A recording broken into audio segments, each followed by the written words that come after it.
अस्सलाम वालेकुम। In organic chemistry में chapter number 5 D block element का एक लास्ट टॉपिक कर रहे थे हम, आईयूपीएसी नेमिंग ऑफ कॉम्प्लेक्सेस। इस टॉपिक का आज हमारा सेकंड लेक्चर है। मैंने कल आपको कॉम्प्लेक्सेस में सेंट्रल एटम का ऑक्सीडेशन नंबर शो किया था ना, आपसे शेयर किया था मैंने, आपने देखा होगा उसको। अगर इसमें कोई सवाल है तो मुझसे क्वेश्चन कर सकते हो। जैसे पहली स्क्रीन के अंदर देखिएगा कि ये वो कॉम्प्लेक्सेस हैं जिनमें कोऑर्डिनेशन स्फीयर जो है वो नीडफुल है। ये आपके कॉम्प्लेक्स इज अ मॉलिक्यूल। इसमें किसी भी कॉम्प्लेक्स में अगर डिफिकल्टी है तो मुझे नंबर बता दीजिए, मैं इसको यहाँ सॉल्व कर देता हूँ। नहीं तो फिर हम आगे मूव करेंगे, ठीक है।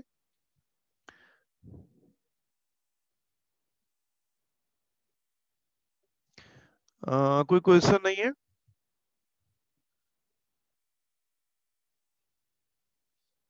ओके,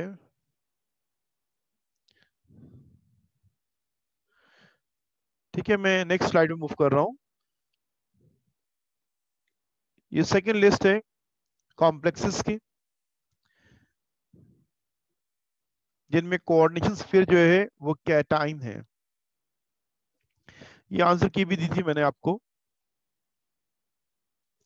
कल। आपको मालूम है कि एक ये लास्ट स्लाइड जो ये है इसमें टेट्रा कार्बोनाइल निकल 0 इसका ऑक्सीडेशन नंबर था। बाय मिस्टेक ये 4 हो गया था, तो एक स्टूडेंट ने मुझे क्या नाम है इन्फॉर्म किया, तो मैंने इसको फौरन करेक्ट कर दिया था।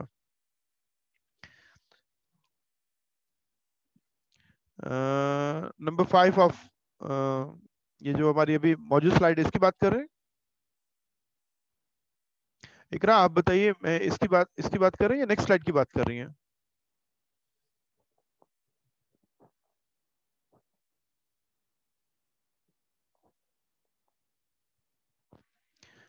इकरा जरा मुझे आंसर कर दो, सेम स्लाइड है नेक्स्ट स्लाइड है, क्योंकि इसमें 5 इसमें भी है।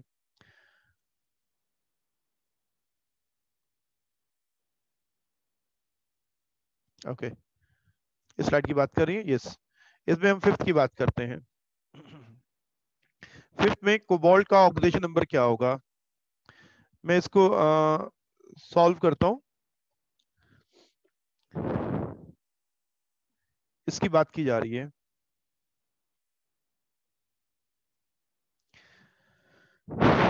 बीच में अगर आवाज पॉज होती है ना, उसकी वजह ये होती है कि स्टूडेंट्स असल में एडमिट हो रहे हैं ना, तो जरा मुझे उनको भी एडमिट करना होता है साथ साथ, इसलिए आवाज थोड़ी सी पॉज होती है।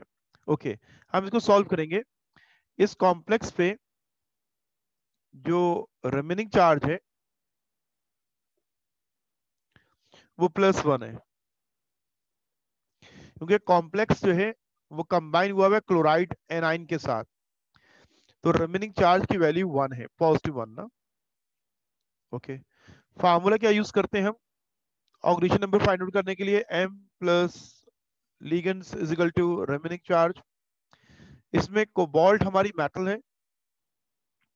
फर्स्ट हमारे पास bis ethylene diamine mean 2 ethylene diamine के मॉलिक्यूल्स हैं, साथ में 2 ब्रोमाइड है, और रिमेनिंग चार्ज जो है +1 है। Cobalt +2, ethylene diamine is a neutral molecule, bromide is a -1, cobalt -2 is equal to 1, cobalt is equal to -2 को आप राइट ले जाएं और प्लस हो जाएगा cobalt is equal to 3। Done.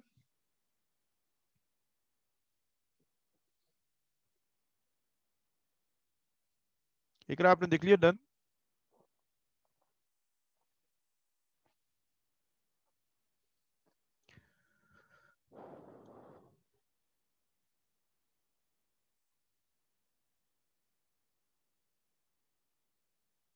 बेटा रिप्लाई जल्दी तेज से रिप्लाई किया करो ना, मैं आपके पास।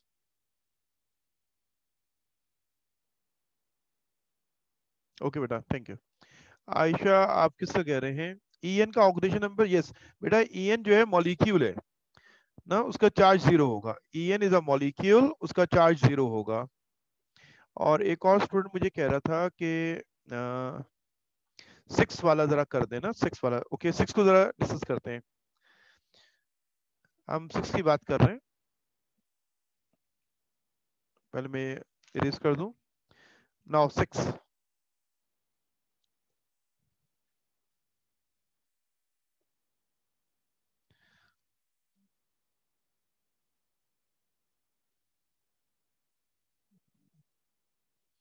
नहीं समझ में आ रहा आप कौन कह रहा है मुझे। एमन, यस एमन आपने कर लिया, ओके बेटा, ठीक है। यस स्टूडेंट्स, किसी और को अगर इसमें कोई इशू है तो मुझे बता दो।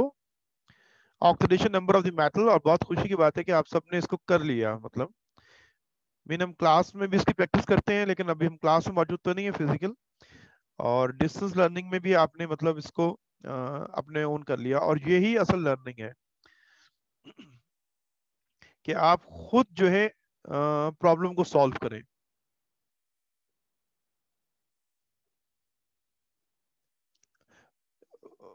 ओके, वालेकुम सलाम। टेंथ सॉल्व नहीं हो रहा ना, टेंथ। टेंथ को सॉल्व करते हैं, भी देख लेते हैं। टेंथ को मैं सॉल्व करता हूँ, ठीक है।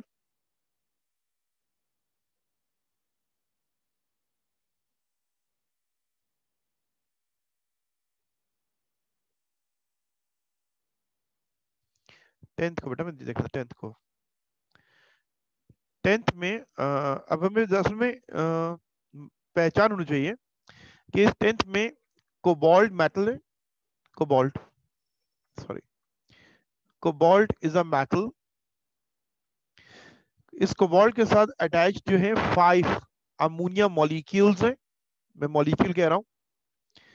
और साथ में एक जो है वो नाइट्रो है। NO2 माइनस चार्ज है उसमें। और remaining charge of the complex जो है वो 2 है।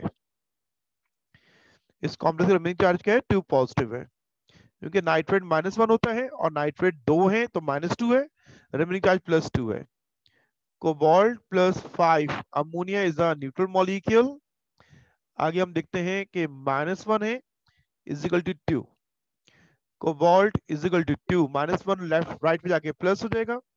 Cobalt is equal to 3। देखिए यूं सॉल्व होना था इसको।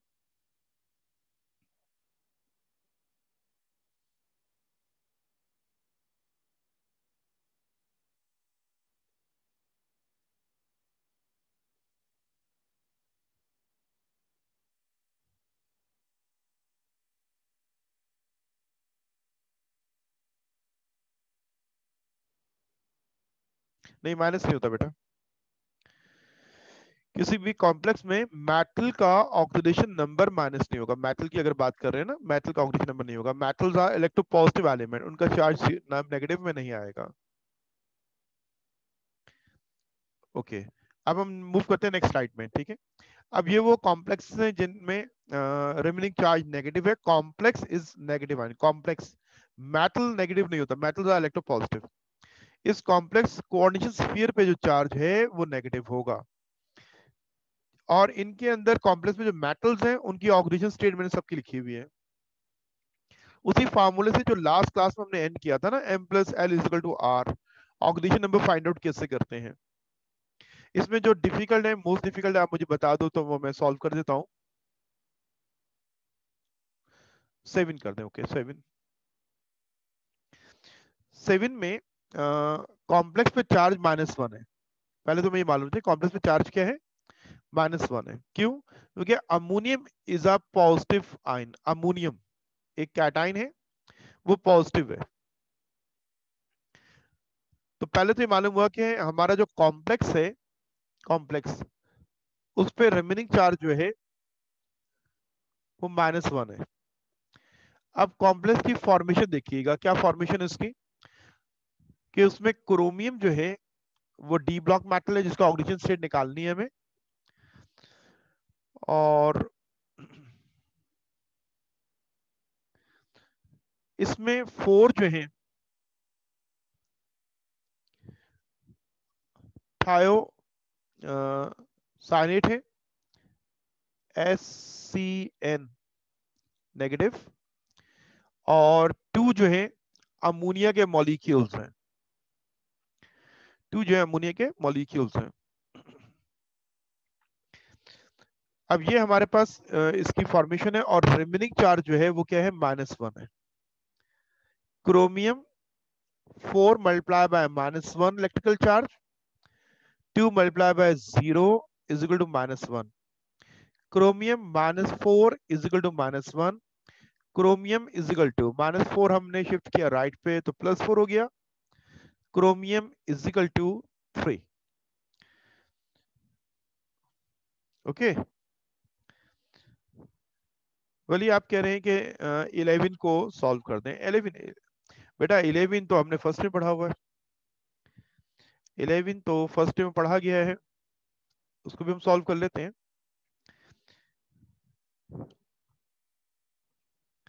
KMnO4 ऑक्सीडेशन स्टेट जो हमने फर्स्ट में पढ़ी थी, उसी के अकॉर्डिंग हम इसको सॉल्व करेंगे। KMnO4 KMnO4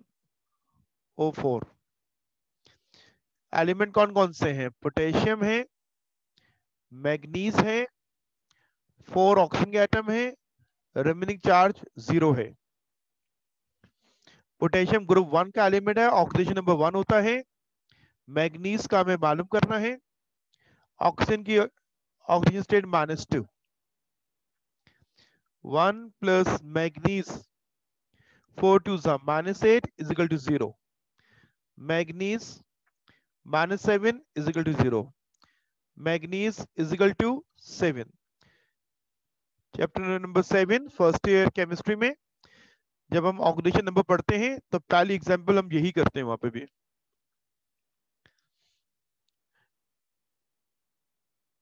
Yes, Varisha, oxygen is -2. In the normal oxide, the oxygen state of oxygen is -2.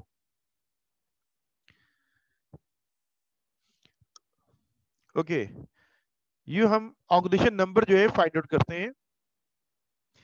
अब हम आएंगे नेमिंग की तरफ।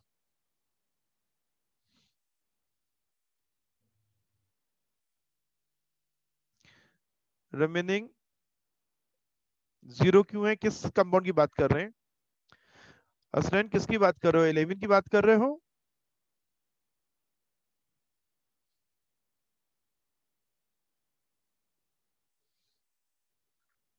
हसनैन अली आप किसकी बात कर रहे हैं, किस क्वेश्चन की बात कर रहे हैं? रिमेनिंग चार्ज 0 क्यों है, किसके बारे में पूछ रहे हैं? 11, यस बेटा। हसनैन मेरी बात सुनो, अब ये देखोगे कंपाउंड क्या है, मॉलिक्यूल है या रेडिकल है। KMnO4 पे अगर इलेक्ट्रिकल चार्ज रिमेनिंग होता तो पुट जरूर होता, पुट डला हुआ जरूर होता। मिसाल के तौर पे मैं एक फार्मूला लिखता हूं, मुझे बताओ कि ये फार्मूला जो है जो मैं लिखता हूं यहाँ पे, ये है CO3 2 नेगेटिव।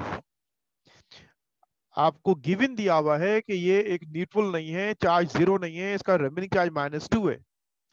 अगर मैं लिखता हूं सल्फेट SO4 2 नेगेटिव, आप बोलेंगे इस पे रिमेनिंग चार्ज मौजूद है, it's not a molecule, it's not a neutral compound, is a radical, compound radical. Remaining charge क्या है इसका, -2 है।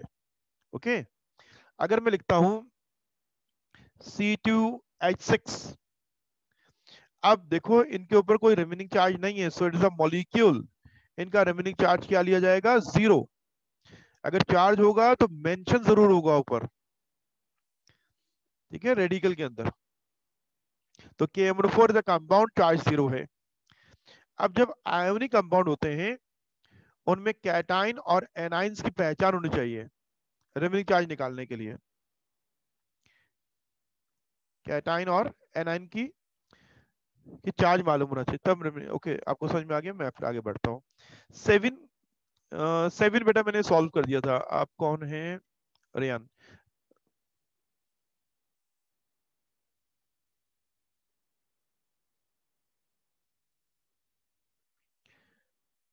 फातिमा सवाल क्या है?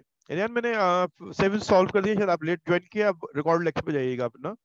अब हम आगे बात कर रहे हैं। सर इनका ऑक्सीडेशन नंबर वेरी करता है क्योंकि सिल्वर का कैटायनिक में 1 आ रहा है और एनायनिक में 3 आ रहा है। नो, सिल्वर का कैसे 3 आ रहा है, किस में आ रहा है 3? एनायनिक। यस, ये कोऑर्डिनेशन फिर एनायनिक है। मुझे बताओ सिल्वर बेटा, किस वाले क्वेश्चन में सिल्वर दिया हुआ है?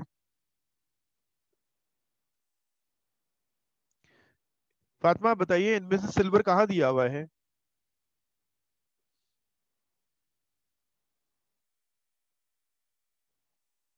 इस 13 में से लिस्ट में नंबर बता दीजिए किसके अंदर सिल्वर मौजूद है। हाँ बेटा, गुड, हाँ सही, अच्छी बात है। अब आप कह रही हैं सर सिल्वर नहीं, ओके, एल्यूमिनियम की बात कर रहे हैं। Aluminium, good. अब एल्यूमिनियम बताएं, कौन से वाले एल्यूमिनियम की बात हो रही है? किस स्ट्रक्चर की बात कर रही हो आप? एल्यूमिनियम का ऑक्सीजन नंबर 3 आएगा, 1 नहीं आएगा कहीं पे भी। सिल्वर का 1 होता है बिल्कुल। एल्यूमिनियम जहां आ रहा है 3 आएगा। आप देखें 2 में एल्यूमिनियम में ऑक्सीजन नंबर 3 है, 6 में एल्यूमिनियम में ऑक्सीजन नंबर 3 है।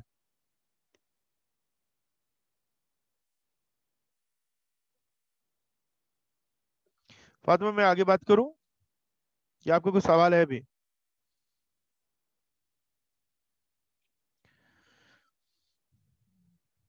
ओके बेटा, गुड। आगे मूव करते हैं अब हम।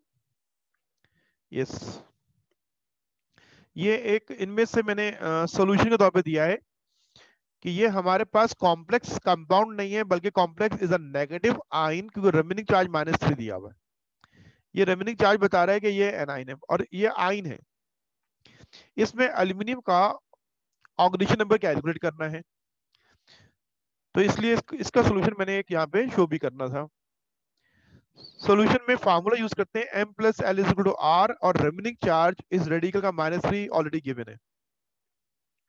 एल्यूमिनियम कंबाइन हो रहा है 3 ऑक्सलेट से, oxalate C2O4, oxalate ion 2 negative, oxalic acid से बना हुआ है ना, ऑक्सैलिक एसिड। ऑक्सैलिक एसिड का फार्मूला होता है COOH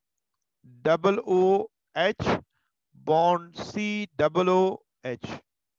ये H पॉजिटिव दोनों निकाल दें तो यहाँ माइनस और माइनस चार्ज दोनों ऑक्सीजन पे आ जाएगा। ये C2O4 2 नेगेटिव ऑक्सलेट आयन हो जाएंगे। 3 ऑक्सलेट आयन है। एल्यूमिनियम +3, एक ऑक्सीडेट का चार्ज -2 है, मल्टीप्लाई बाय 3 करें -6 हो जाएगा। -6 को शिफ्ट करें आप राइट पे तो वहां जाके +6 हो जाएगा, और आपका आंसर एल्यूमिनियम का ऑक्सीजन नंबर क्या आ रहा है यहाँ पे? 3 आ रहा है। किसी को कॉपी करना है? फौरन कॉपी कर लें इसको।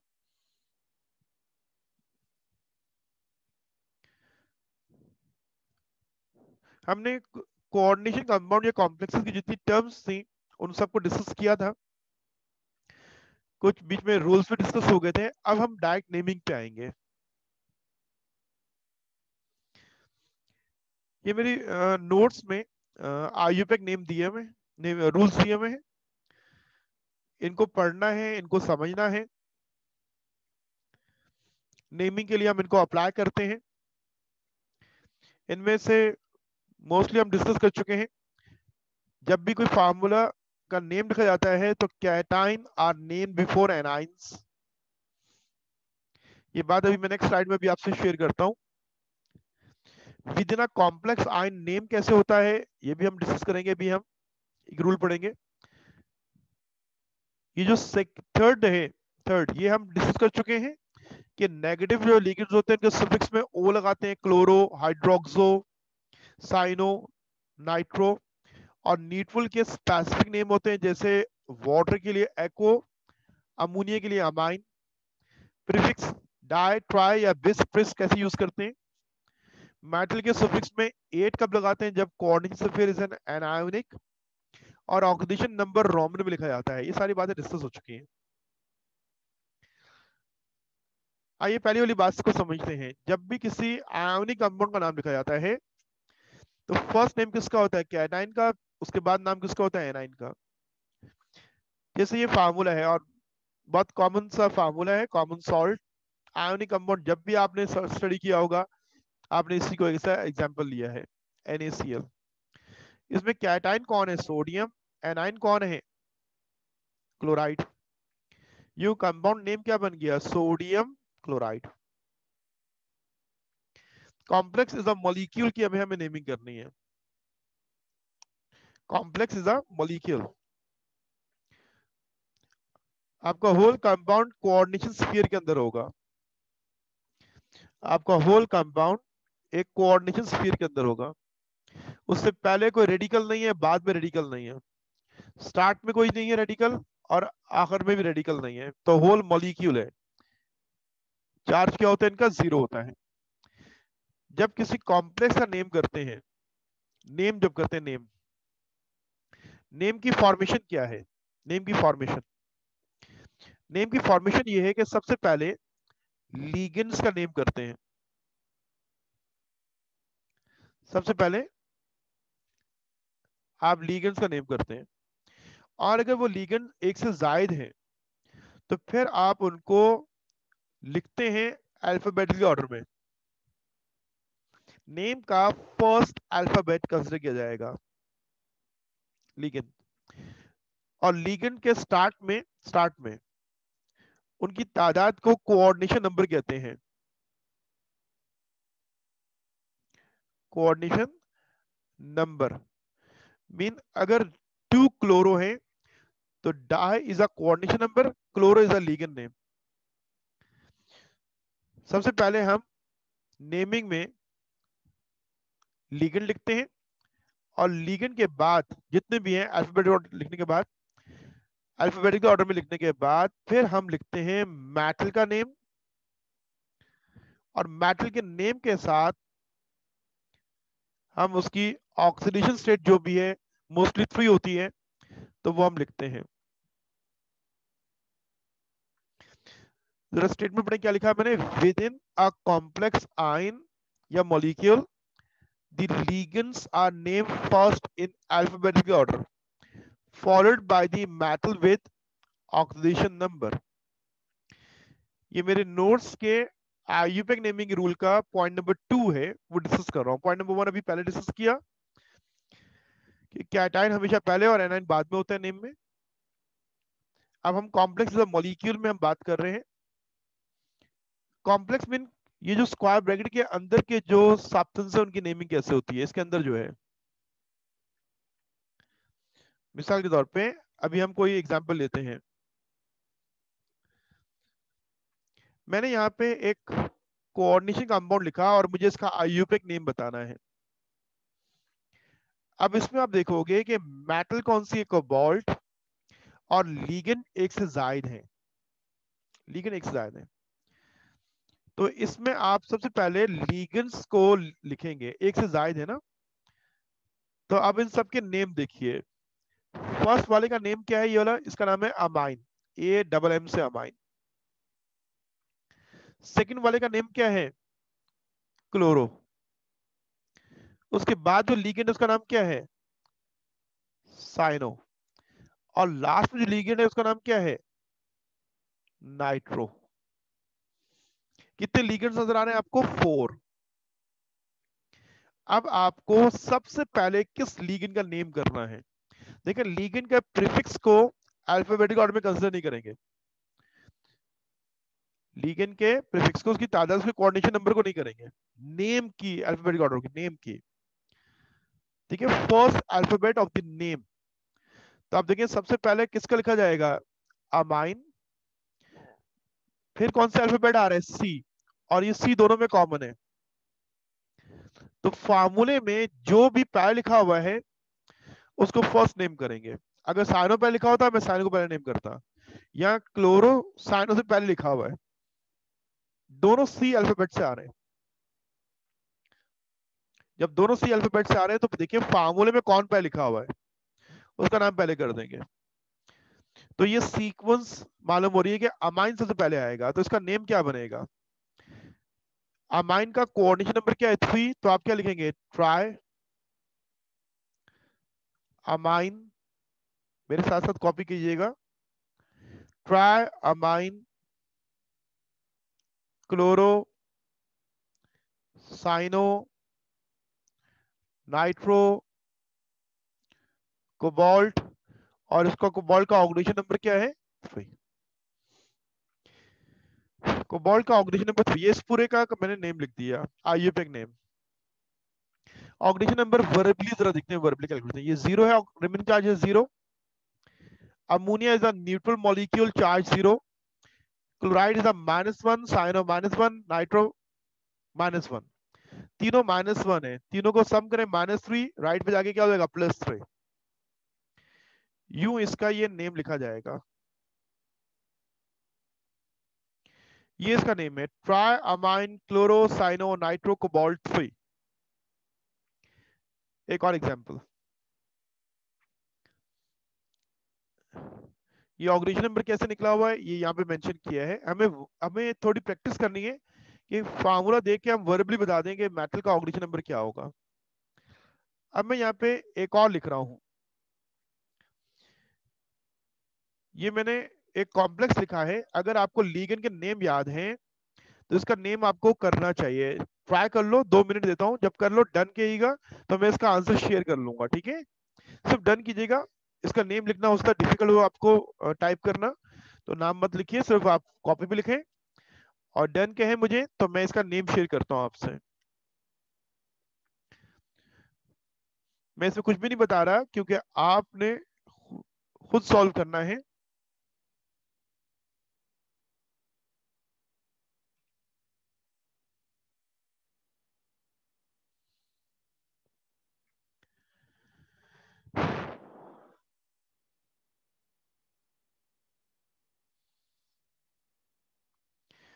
अगर इसका नेम कर लो तो डन कहो मुझे, तो फिर मैं इसका आंसर आपको शेयर करता हूँ।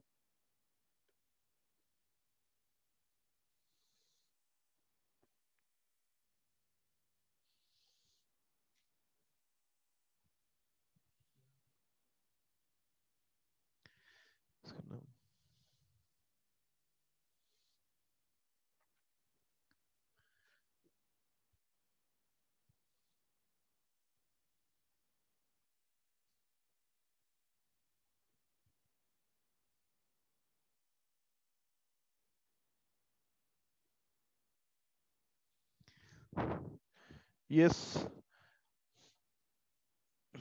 गुड, कुछ लोगों ने कर लिया सॉल्व। मैं थोड़ा वेट कर लेता हूँ, और लोग भी ट्राई कर लें।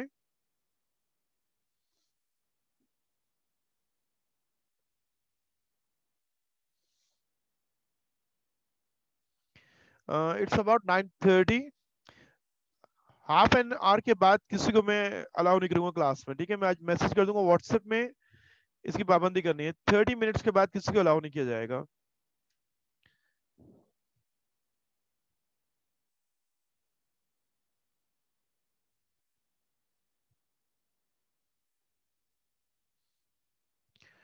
ओके, मैं इसका आंसर शेयर कर रहा हूँ, गुड।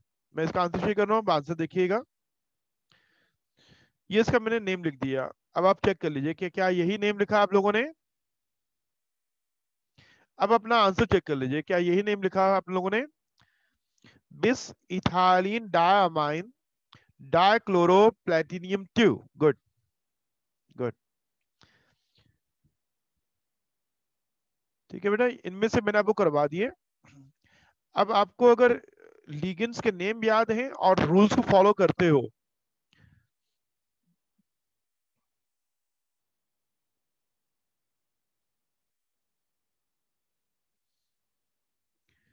मोहम्मद अली आप सही कह रहे हो, ये क्लोरो पहले आना चाहिए। इसमें क्लोरो पहले आएगा और बिस इथाइलिन डायमाइन बाद में आएगा। सब इसकी करेक्शन कर लें, मोहम्मद अली सही कह रहे हैं। क्लोरो पहले आएगा, इथाइलिन डायमाइन बाद में आएगा।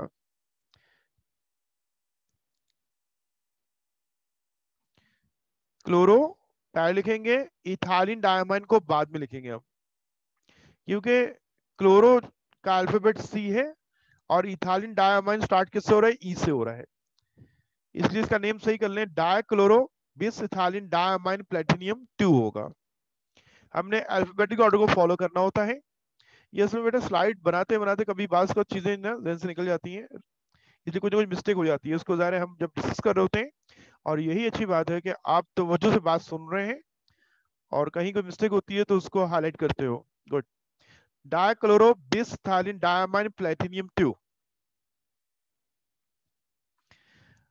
बुक निकालिएगा, बुक सामने रखिए, पेज नंबर 86 पे आ जाइए।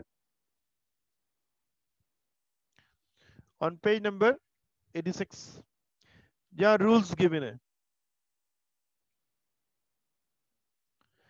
जहां रूल्स गिवन है वहां की हम बात करते हैं। Page number 86 point number 2, the name of negative ligands are written first। देखा आप लोगों ने, अगर दो डिफरेंट लिगेंड्स हैं न्यूट्रल और नेगेटिव, तो नेगेटिव पहले न्यूट्रल बाद में।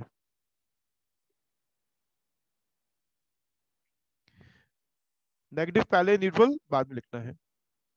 अगर दोनों नेगेटिव हैं तो अल्फाबेटिक ऑर्डर करें, दोनों मॉलिक्यूल हैं अल्फाबेटिक को फॉलो करें। लेकिन अगर एक न्यूट्रल और एक नेगेटिव है लिगेंड, तो नेगेटिव लिगेंड को हमेशा पहले लिखा जाता है और न्यूट्रल को बाद में लिखा जाता है, अकॉर्डिंग टू द बुक। और इसको बहुत से लोग प्रैक्टिस करते हैं, जबकि मौजूदा या मॉडिफाइड रूल जो है वो ये है कि नेगेटिव और न्यूट्रल में भी अल्फाबेटिक ऑर्डर को ही फॉलो किया जाता है।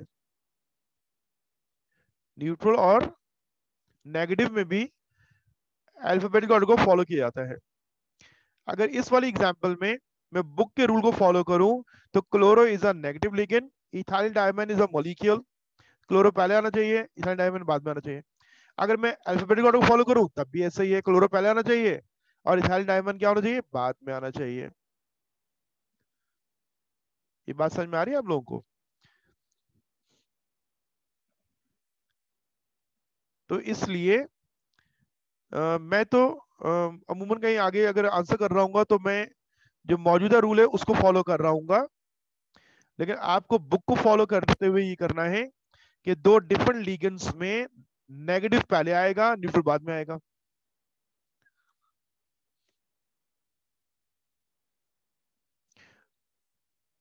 एक नेगेटिव है और दो मॉलिक्यूल है, नेगेटिव पहले और दोनों मॉलिक्यूल को अल्फाबेटिक ऑर्डर में लिखना होगा। आइए थोड़ी प्रैक्टिस करते हैं, ये बातें समझ में आ जाएंगी आपको इंशाल्लाह। आगे बात करते हैं।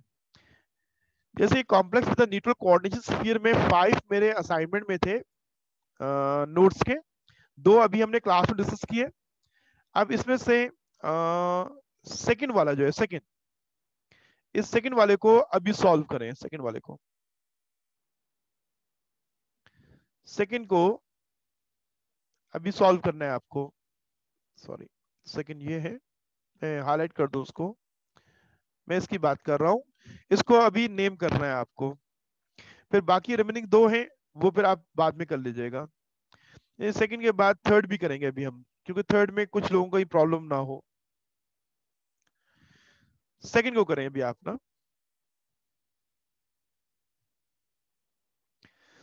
जब सॉल्व कर लें तो मुझे बताइएगा डन, तो मैं इसका वर्बली आंसर बोलूंगा, आप अपना आंसर चेक कर लेंगे, ठीक है?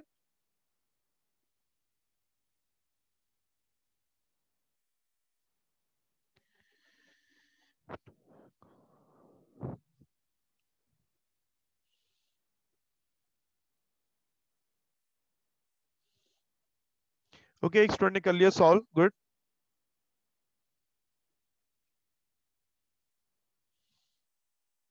गुड। मैं अब इसका आंसर बोलने लगा हूं, ठीक है? देखो 4 to 5 स्टूडेंट्स अगर जैसे आंसर कर लेते हैं इसका मतलब फिर मुझे उसको आंसर करना है।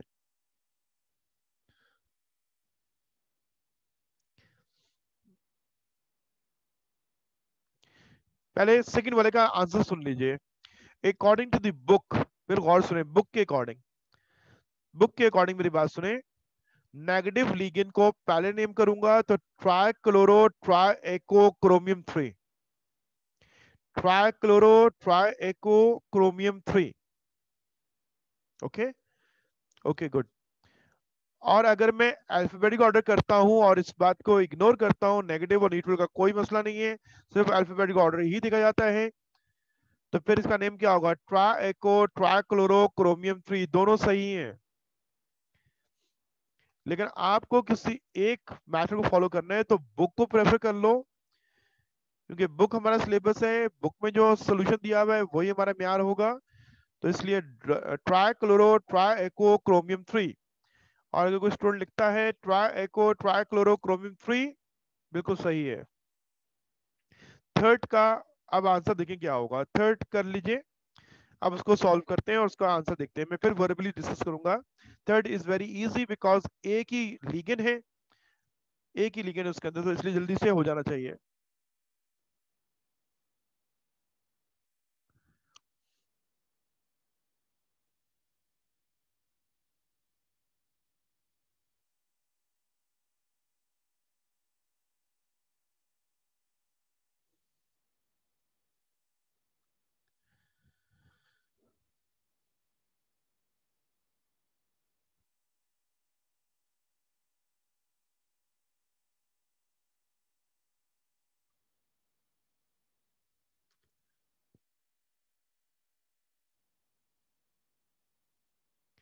ये कर लिया इसको सॉल्व, डन के हैं, तो मैं इसको फिर आंसर कर दूं उसको। कोई डिफिकल्टी होगी तो हम डिस्कस कर लेंगे उसको। बिल्कुल, ऑक्सीडेशन नंबर अगर जीरो है तो जीरो लिखेंगे हम। थर्ड का नेम होगा टेट्रा कार्बोनाइल निकल जीरो, टेट्रा कार्बोनाइल निकल जीरो, टेट्रा कार्बोनाइल निकल जीरो। ये एग्जाम में भी आया हुआ है। अब मैं जब करवा दूंगा आपका होमवर्क ये होगा, पास पेपर जो 10 इयर्स आपको दिया गया है उसमें जितने भी कॉम्प्लेक्स दिए हुए हैं, जितने भी कॉम्प्लेक्स दिए हैं उन सब के आपको नेम लिखने हैं। जीरो को बेटा नंबर में लिखोगे, ठीक है, जीरो।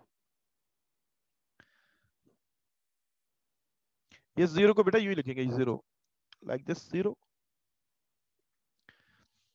टेट्रा कार्बोनाइल निकल जीरो। ओके, अब हम आगे मूव करते हैं।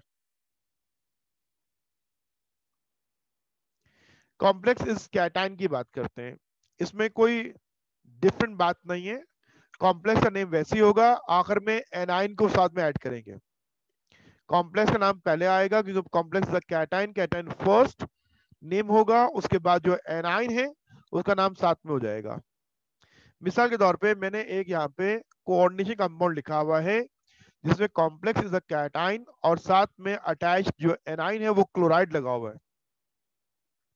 इस कॉम्प्लेक्स के दो हिस्से हो गए, ये कॉम्प्लेक्स जो है ये कैटाइन है और साथ में कौन है, एनाइन है। Complex is a positive ion और chloride is a negative ion, ये दो आइंस कंबाइन हुए हुए हैं। इसके नेम करना है तो नेमिंग का आईयूपीएक रूल ये है कि कैटायन का नेम फर्स्ट होगा, सो कॉम्प्लेक्स का नेम पहले होगा। और कॉम्प्लेक्स के नेम का फॉर्मेट क्या होता है, ये पहले लिगेंड्स के नेम होते हैं अल्फाबेटिक ऑर्डर में और फिर मेटल का नेम होता है। मैं बेटा अल्फाबेटिक ऑर्डर को फॉलो करूंगा और आपने बुक को फॉलो करना है, ठीक है। अब इसका नेम क्या होगा, तो हम देखते हैं अमाइन ए से स्टार्ट हो रहा है और क्लोरो सी से स्टार्ट हो रहा है, तो इसलिए अमाइन को मैंने पहले लिखा है tetra amine dichlorochromium 3, tetrammine dichlorochromium 3 according to the alphabetic order. और अगर आप चार्ज के अकॉर्डिंग करते हैं तो आपका नेम क्या होगा, dichloro tetrammine chromium 3, dichloro tetrammine chromium 3।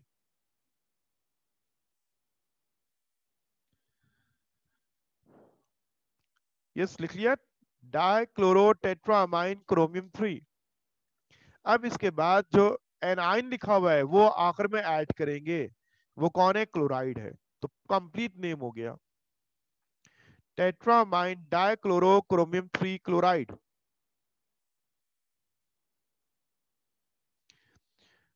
Tetrammine dichlorochromium 3 chloride. और नेगेटिव लिगेंड्स को अगर हम फॉलो करते हैं, पहले लिखते हैं, तो फिर नेम होगा dichloro tetrammine chromium 3 chloride.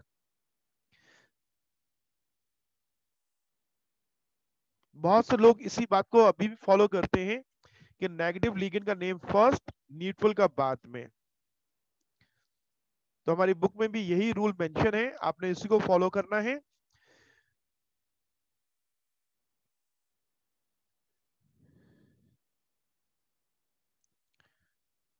Okay, अब इसके बाद नेक्स्ट जो है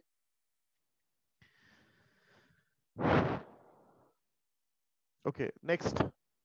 अब मैंने एक कॉम्प्लेक्स लिख दिया, इसका नेम आप ट्राई करो और मैं इसका नेम फिर शेयर करूंगा। इसमें तो लीगन एक ही है, अल्फाबेटिक ऑर्डर का मसला ही नहीं है इसमें।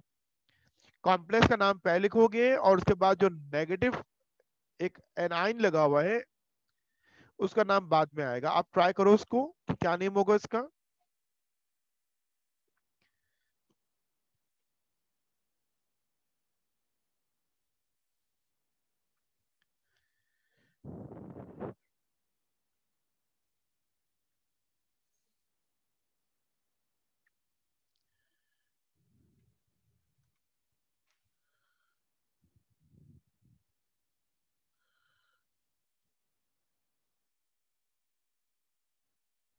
ये जब सॉल्व कर लो मुझे बता दीजिएगा, मैं आपको वेट कर रहा हूँ।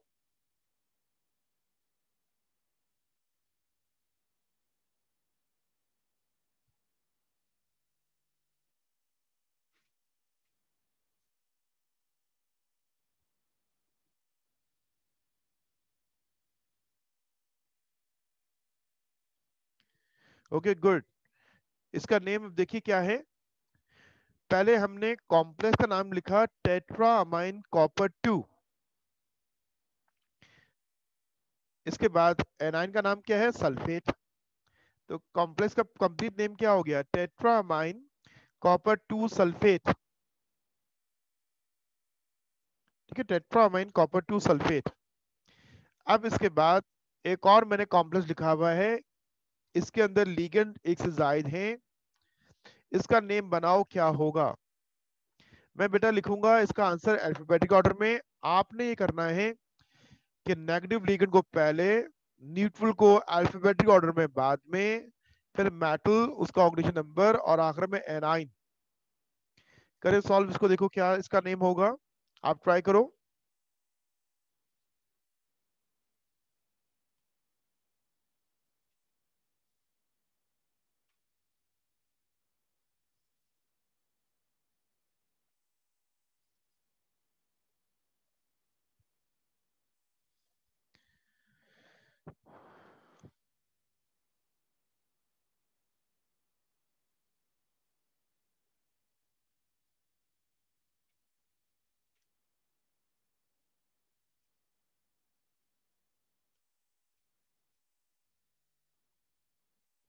गुड,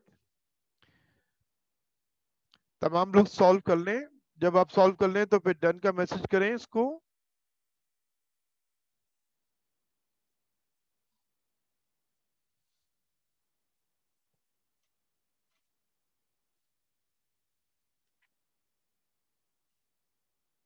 ओके गुड, मैं इसका आंसर शो कर रहा हूँ। देखिए मैंने तो अल्फाबेटिक ऑर्डर को फॉलो करना है। तो डाई अमाइन टेट्रा एको, अमाइन एको बोथ स्टार्ट होते हैं अल्फाबेट ए से। अमाइन फार्मूले में पहले लिखा हुआ है इसलिए उसको पहले कर दिया। अगर वाटर पहले होता तो मैं एको पहले लिखता। अल्फाबेटिक ऑर्डर में देखते हैं कि फार्मूले में जो पहले लिखा हुआ है उसका नाम आएगा डामाइन ट्राई एको हाइड्रोक्सो क्रोमियम 3। आपने नेगेटिव लिगेंड को पहले नेम करना है तो आपका नेम क्या होगा, हाइड्रोक्सो डायमाइन ट्राई एको क्रोमियम 3। इसके बाद नेगेटिव लिगेंड, सॉरी नेगेटिव जो एनाइन है उसका नाम नाइट्रेट है। Okay done. डायमाइन ट्राई एको हाइड्रोक्सो क्रोमियम 3 नाइट्रेट, या आपने लिखा होगा हाइड्रोक्सो डायमाइन ट्राई एको क्रोमियम 3 नाइट्रेट।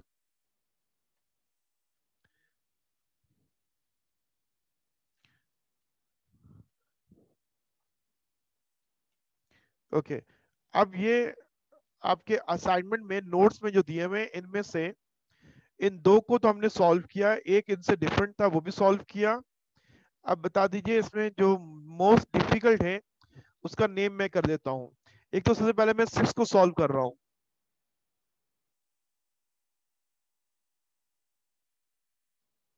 हाँ बेटा, अगर ऑग्रेशन नंबर आप रॉन्ग लिख दोगे आपके मार्क्स डिटेक्ट हो जाएंगे, आप मार्क्स कट जाएंगे। अब मुझे नहीं मालूम है एग्जामिनर को उसका मूड कैसा है, वो सारे नंबर काट दे या कुछ नंबर काट दे, उसकी मेहरबानी हो। ऑक्सीडेशन नंबर सही लिखना जरूरी है। 6 का नेम मैं लिखता हूं यहाँ पे, ठीक है। 6 का नेम मैं करूंगा। 6 का नेम ये होगा, आयुपेक नेम की हम बात कर रहे हैं, इसका नेम होगा बिस, बिस, सॉरी, फ्री दिया हुआ है, बिस नहीं है। 6 की हम बात कर रहे हैं, trace ethylene diamine platinum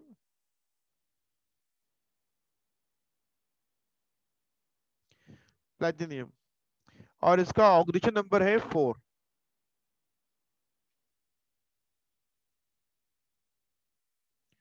oxidation number इसका 4। क्या नाम हुआ इसका? Trace, sorry, trace ethylene diamine platinum 4। और ये कंपाउंड नहीं है, इसलिए इसके साथ लास्ट में लफ्ज आयन लिखा जाएगा, ये बात ख्याल करना। ये कंपाउंड नहीं है, ये एक आयन है। जैसे आपको कहा जाता है कि बताओ ये क्या लिखेंगे आप कहते हैं ये हाइड्रोक्सिल आयन है। ये कौन है? कार्बोनेट आयन है, ठीक है ना। जैसे आप लिखते हैं H पॉजिटिव आयन, तो ये आपका कॉम्प्लेक्स जो है ये एक आयन है, इसलिए उसके साथ आयन लिखा जाएगा। डन। अब इसके बाद जो डिफिकल्ट है वो बताइए, उसको मैं सॉल्व करता हूँ। वरीशा बेटा आपका कैमरा ऑन हो गया है, इसको ऑफ कर जल्दी से। थैंक यू बेटा। टेंथ को, टेंथ का नेम को हमें डिस्कस करना है। स्टूडेंट टेंथ को सॉल्व करें, इसको मैं वर्बली आंसर करूंगा अभी। सिर्फ 1 मिनट का टाइम है, आफ्टर 60 सेकेंड्स मैं इसका आंसर करूंगा। टेंथ का नेम क्या होगा मैं वर्बली बताऊंगा कि इसका नेम क्या होगा। एक दफा तमाम सॉल्व करने के बाद इन सबको वर्बली भी आंसर कीजिएगा, ट्राई कीजिएगा इनको।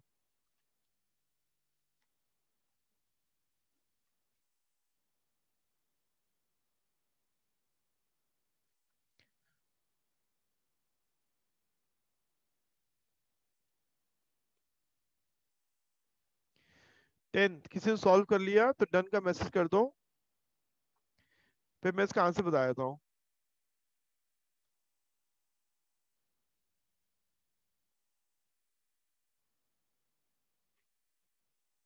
गुड।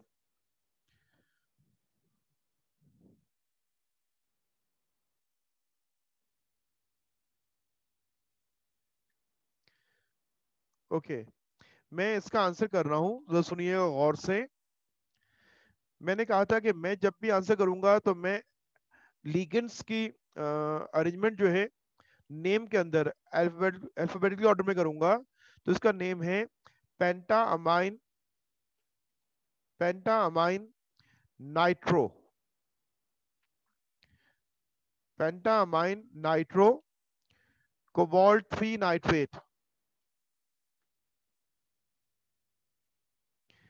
पेंटा अमाइन नाइट्रो कोबाल्ट 3 नाइट्रेट। अगर आप नेगेटिव लिगेंड को पहले लिखते हैं तो लिखेंगे नाइट्रो पेंटा अमाइन कोबाल्ट 3 नाइट्रेट। देख लीजिए यही आंसर हुआ इसका। मारिया आपने सुन लिया इसको?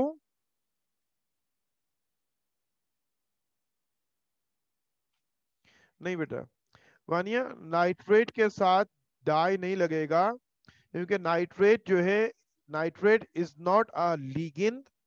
ये डाई और ट्राई कोऑर्डिनेशन नंबर होते हैं जो लीगेंड के साथ होते हैं, और लीगेंड्स स्क्वायर ब्रैकेट के अंदर होते हैं। अब ये नाइट्रेट 2 हो या 3 हो, इसको नाइट्रेट ही पढ़ेंगे अब,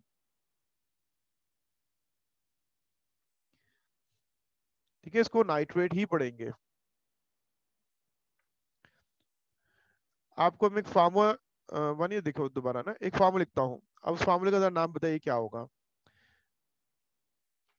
Al2SO4 टेकिंग थ्राइस, क्या पढ़ते हैं इस फार्मूले को? इसको पढ़ते हैं एल्यूमिनियम सल्फेट। अब सल्फेट तो 3 है और एल्यूमिनियम 2 है, क्या पढ़ते हैं? Aluminium sulphate.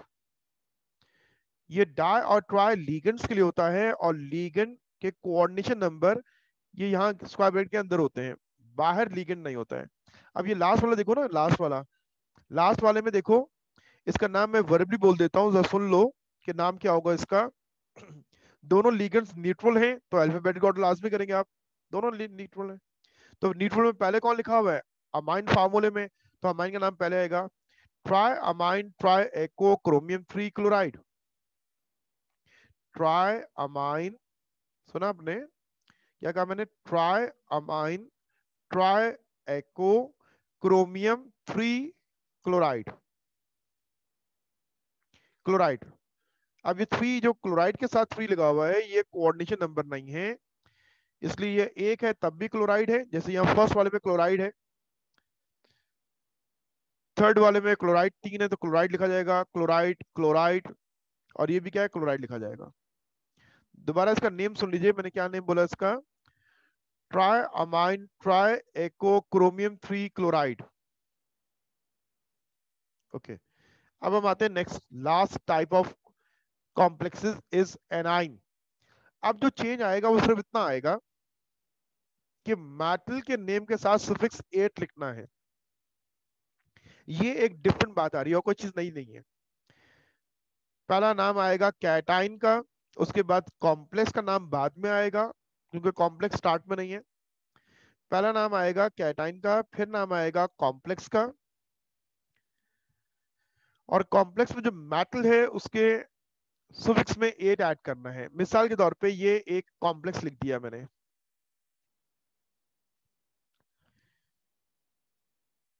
ये हमारा कॉम्प्लेक्स है और इसका हमें नेम करना है। तो इसमें जो कैटाइन है ना,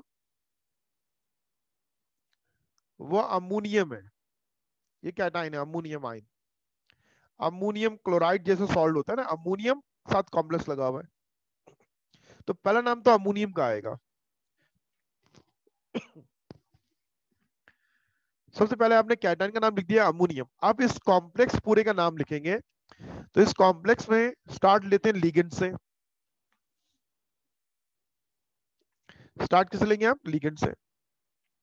तो मैंने आपसे कहा था कि मैं हमेशा नेमिंग अल्फाबेटिक ऑर्डर में करूंगा, तो इसलिए मैं अमाइन पहले लिखूंगा, थायोसाइनो बाद में लिखूंगा। ये दो लिगेंड्स हैं, इसका लिगेंड का नेम क्या है, थायोसाइनो। मैंने लिगेंड्स के लिस्ट में लिखवाया हुआ है, इसमें चार्ज -1 होता है, और ये अमाइन मॉलिक्यूल है, इसका चार्ज 0 है, ये सब मॉलिक्यूल। तो न्यूट्रल या मॉलिक्यूल को मैंने देखा कि वो अल्फाबेटिक ए से स्टार्ट हो रहा है, और नेगेटिव स्टार्ट जो हो रहा है वो किससे हो रहा है, साइनो। ए पहले आएगा तो इसलिए नाम क्या होगा, डायमाइन टेट्राथायोसाइनो क्रोमियम 3। ये सब कंप्लीट आइसोटोपिक नेम बन गया, अमोनियम डायमाइन टेट्राथायोसाइनो क्रोमियम 3। और अगर आप लिखते हैं अकॉर्डिंग टू बुक, तो आप नेगेटिव लिगेंड को पहले, न्यूट्रल को बाद में, तो आपका नेम यूं होगा, अमोनियम टेट्राथायोसाइनो डायमाइन क्रोमियम 3, दोनों सही है। Ammonium tetrathiocyano chromium 3, chromium, sorry, by mistake, not chromium, वही कॉपी पेस्ट होते होते ना कहीं कहीं कोई गलती आई थी है। यस गुड, स्टूडेंट ने सही कहा कि it's not a chromium, chromate. यहाँ क्या आएगा, क्रोमेट आएगा। यही बात यहाँ पे जो डिफरेंट थी, जो मैं भी आपसे स्टार्ट में कह रहा था, फिर चीजें कुछ ना कुछ रह जाती हैं असल में। Chromate, yes good, thank you बेटा। क्या नाम होगा, अमोनियम डायमाइन टेट्राथायोसाइनो क्रोमेट 3, क्रोमेट। जब कॉम्प्लेक्स एनाइन है तो मेटल के सुफिक्स में, नेम के सुफिक्स में, स्टेम नेम में उसके 8 हम एज सुफिक्स ऐड करते हैं, एंड में 8 ऐड करते हैं। यही एक डिफरेंट बात है जो हमें याद याद रखनी थी। तो नेम हो गया अमोनियम डायमाइन टेट्राथायोसाइनो क्रोमेट 3। असल में इसमें सबसे डिफिकल्ट बात यह है कि बेटा इस एक स्लाइड को बनाने में, एक लेक्चर को बनाने में कम से कम 4 आवर्स लगते हैं। कल मैंने ऑर्गेनिक केमिस्ट्री बना रहा था, सैटरडे का तकरीबन मुझे 9 आवर्स लगे उसके अंदर, 9 आवर्स, आप इमेजिन कर सकते हो। ये मार्कर नहीं है, मार्कर से लेके लिखना शुरू कर दिया, वो तो बहुत इजी होता है जब हम बोर्ड पे पढ़ा रहे होते हैं। इसको इफेक्टिव करना है कि आप वर्ड टू वर्ड चीजों को समझ रहे हैं और अलाइन है साथ में। जो सबसे बड़ा इशू जो है ना वो आपके अपने घर के इंटरनेट स्पीड का है। अगर वो स्मूथ नहीं है तो आपको फिर प्रॉब्लम हो रही होती है। तो ये चीजें बेटा समझ लीजिए कि ऑनलाइन चली गई हैं, और जब चीज जो है आगे मूव कर जाए तो बैक नहीं होती हिस्ट्री में। इसलिए अगर आप सोचेंगे नहीं दोबारा नॉर्मल हो जाएगा, तो कुछ पार्ट तो होगा, 100% कभी भी नहीं होगा। इसलिए कोशिश कीजिए कि अपने इंटरनेट की स्पीड को बेहतर करें और अपनी आदतों को चेंज करें, और इस अंदाज से आप पढ़ने को समझने की कोशिश करें। आपके टीचर्स जो है आपको नहीं मालूम है कितनी वो मेहनत कर रहे हैं। मेरे पास टच पैड है ना, मेरा लैपटॉप जो है टच पैड है, तो मैं ये लिखता हूँ, मेरे पास पेन है, मैं पेन से लिख सकता हूँ, लेकिन मैं उसको और अच्छे अंदाज से करना चाहता हूँ। तो इसलिए ये स्लाइड बनाने में मुझे बहुत टाइम लगता है, तकरीबन 9 आवर्स मुझे ऑर्गेनिक केमिस्ट्री की फर्स्ट लेक्चर बनाने में लगा उसको। एनी ओके बेटा, ये हो गया। अब एक और एग्जाम्पल समझ लीजिए, एक और एग्जाम्पल कर लेते हैं। ये वो कॉम्प्लेक्स है जो एनाइंस है। तो आप देखिए यहाँ पे कैटाइन सोडियम है, नाम पहले आ जाएगा। अब सोडियम के 4 एटम्स हैं, तो 4 is not a coordination number. तो ये एक सोडियम हो या एक से ज्यादा हो, ये सोडियम लिखा जाएगा। अब पहले नाम किसका लिखा मैंने, सोडियम कैटाइन का। अब कॉम्प्लेक्स में एक ही लीगेंड है, लीगेंड पहले आएगा, हेक्सा हाइड्रोक्सोफेरेट 2, हेक्सा हाइड्रोक्सोफेरेट 2। या आयरन का ऑक्सीडेशन नंबर 2 है, तो उसके लैटिन नेम में हमने सफिक्स में 8 ऐड किया, तो ये इसका आयुर्वेदिक नेम बन गया, sodium hexa hydroxo ferrate 2। Copy कर लें इसको।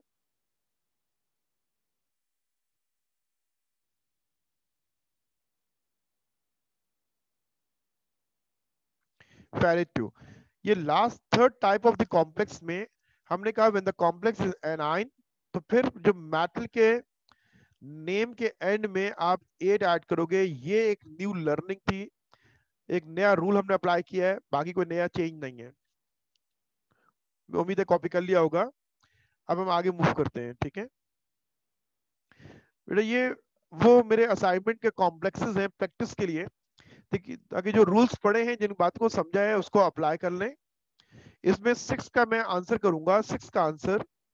6 को जरा आप ट्राई करो, मैं वर्बली आंसर कर रहा हूं विद इन अ मिनट। 6 को आपने आंसर करना है।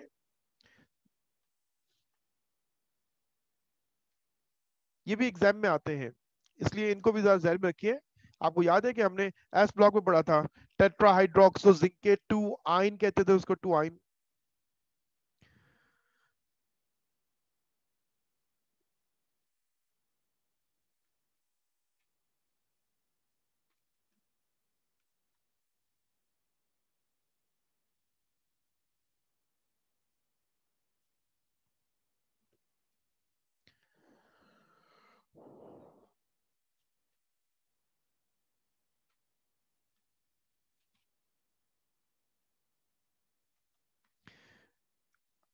सॉल्व कर लीजिए, डन का मैसेज रिप्लाई कर दीजिएगा मुझे।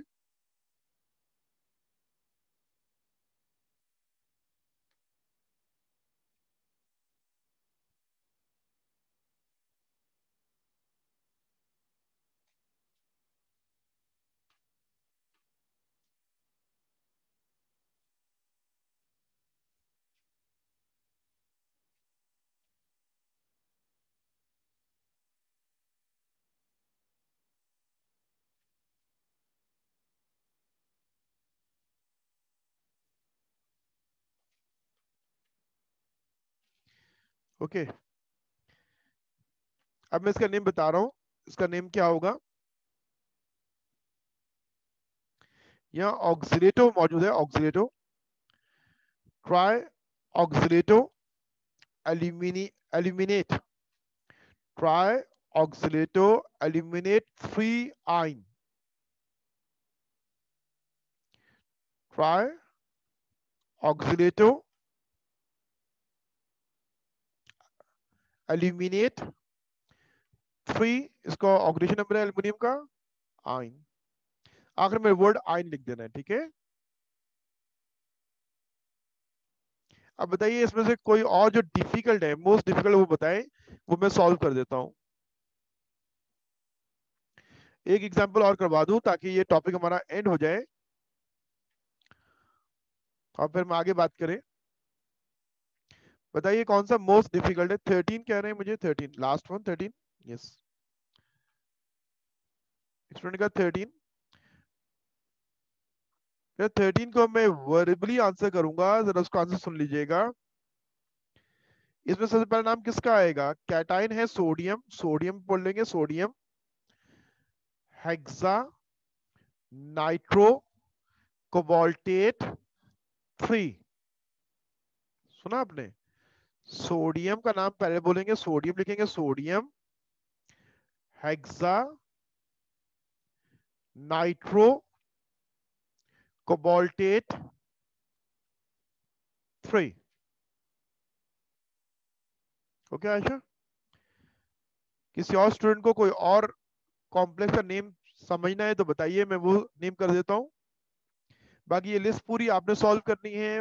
10 इयर्स के जितने भी कॉम्प्लेक्स गिवन है उन सबको करना है।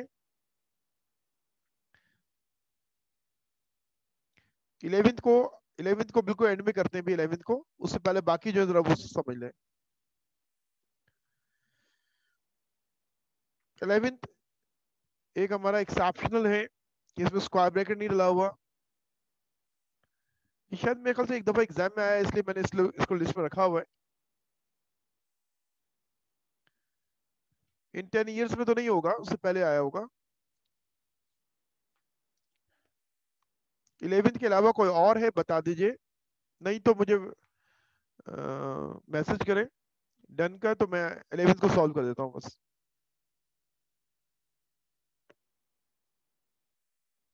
ओके बेटा, ओके, थैंक यू, गुड। एक अच्छी लर्निंग होगी आज हमारी अल्हम्दुलिल्लाह। 11th का जरा नेम सुने। 11th में हम सबसे पहले नाम लिखते हैं कैटाइन का। 11th कौन है? के एमनोफोर।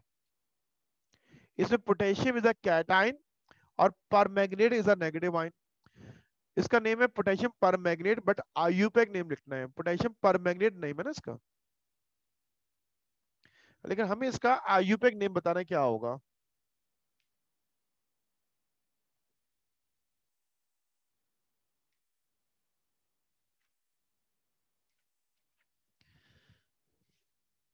तो सबसे पहले नाम किसका लिखते हैं? हम कैटाइन का नाम लिखते हैं। जब भी हम नेम करते हैं तो पहला नाम किसका होता है? कैटाइन का। तो हम स्टार्ट करेंगे कैटाइन पोटेशियम से।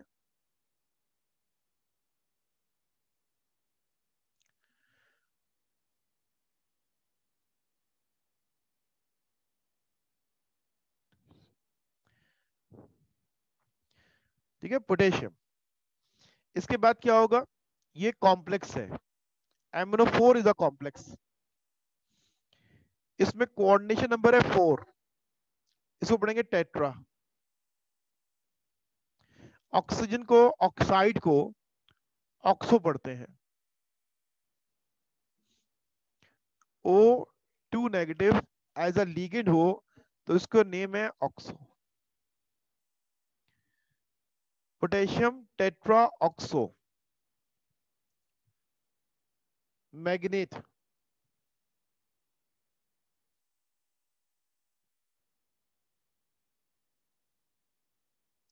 और मैग्नीज का ऑक्सीडेशन नंबर 7, ये इसका नेम होगा IUPAC, potassium tetra oxo manganate 7।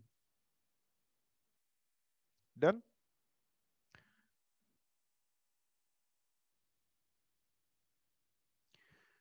Okay, potassium tetra oxo manganate 7।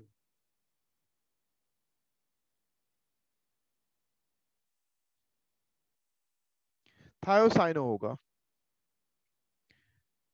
S S C N is called thiocyano as a ligand.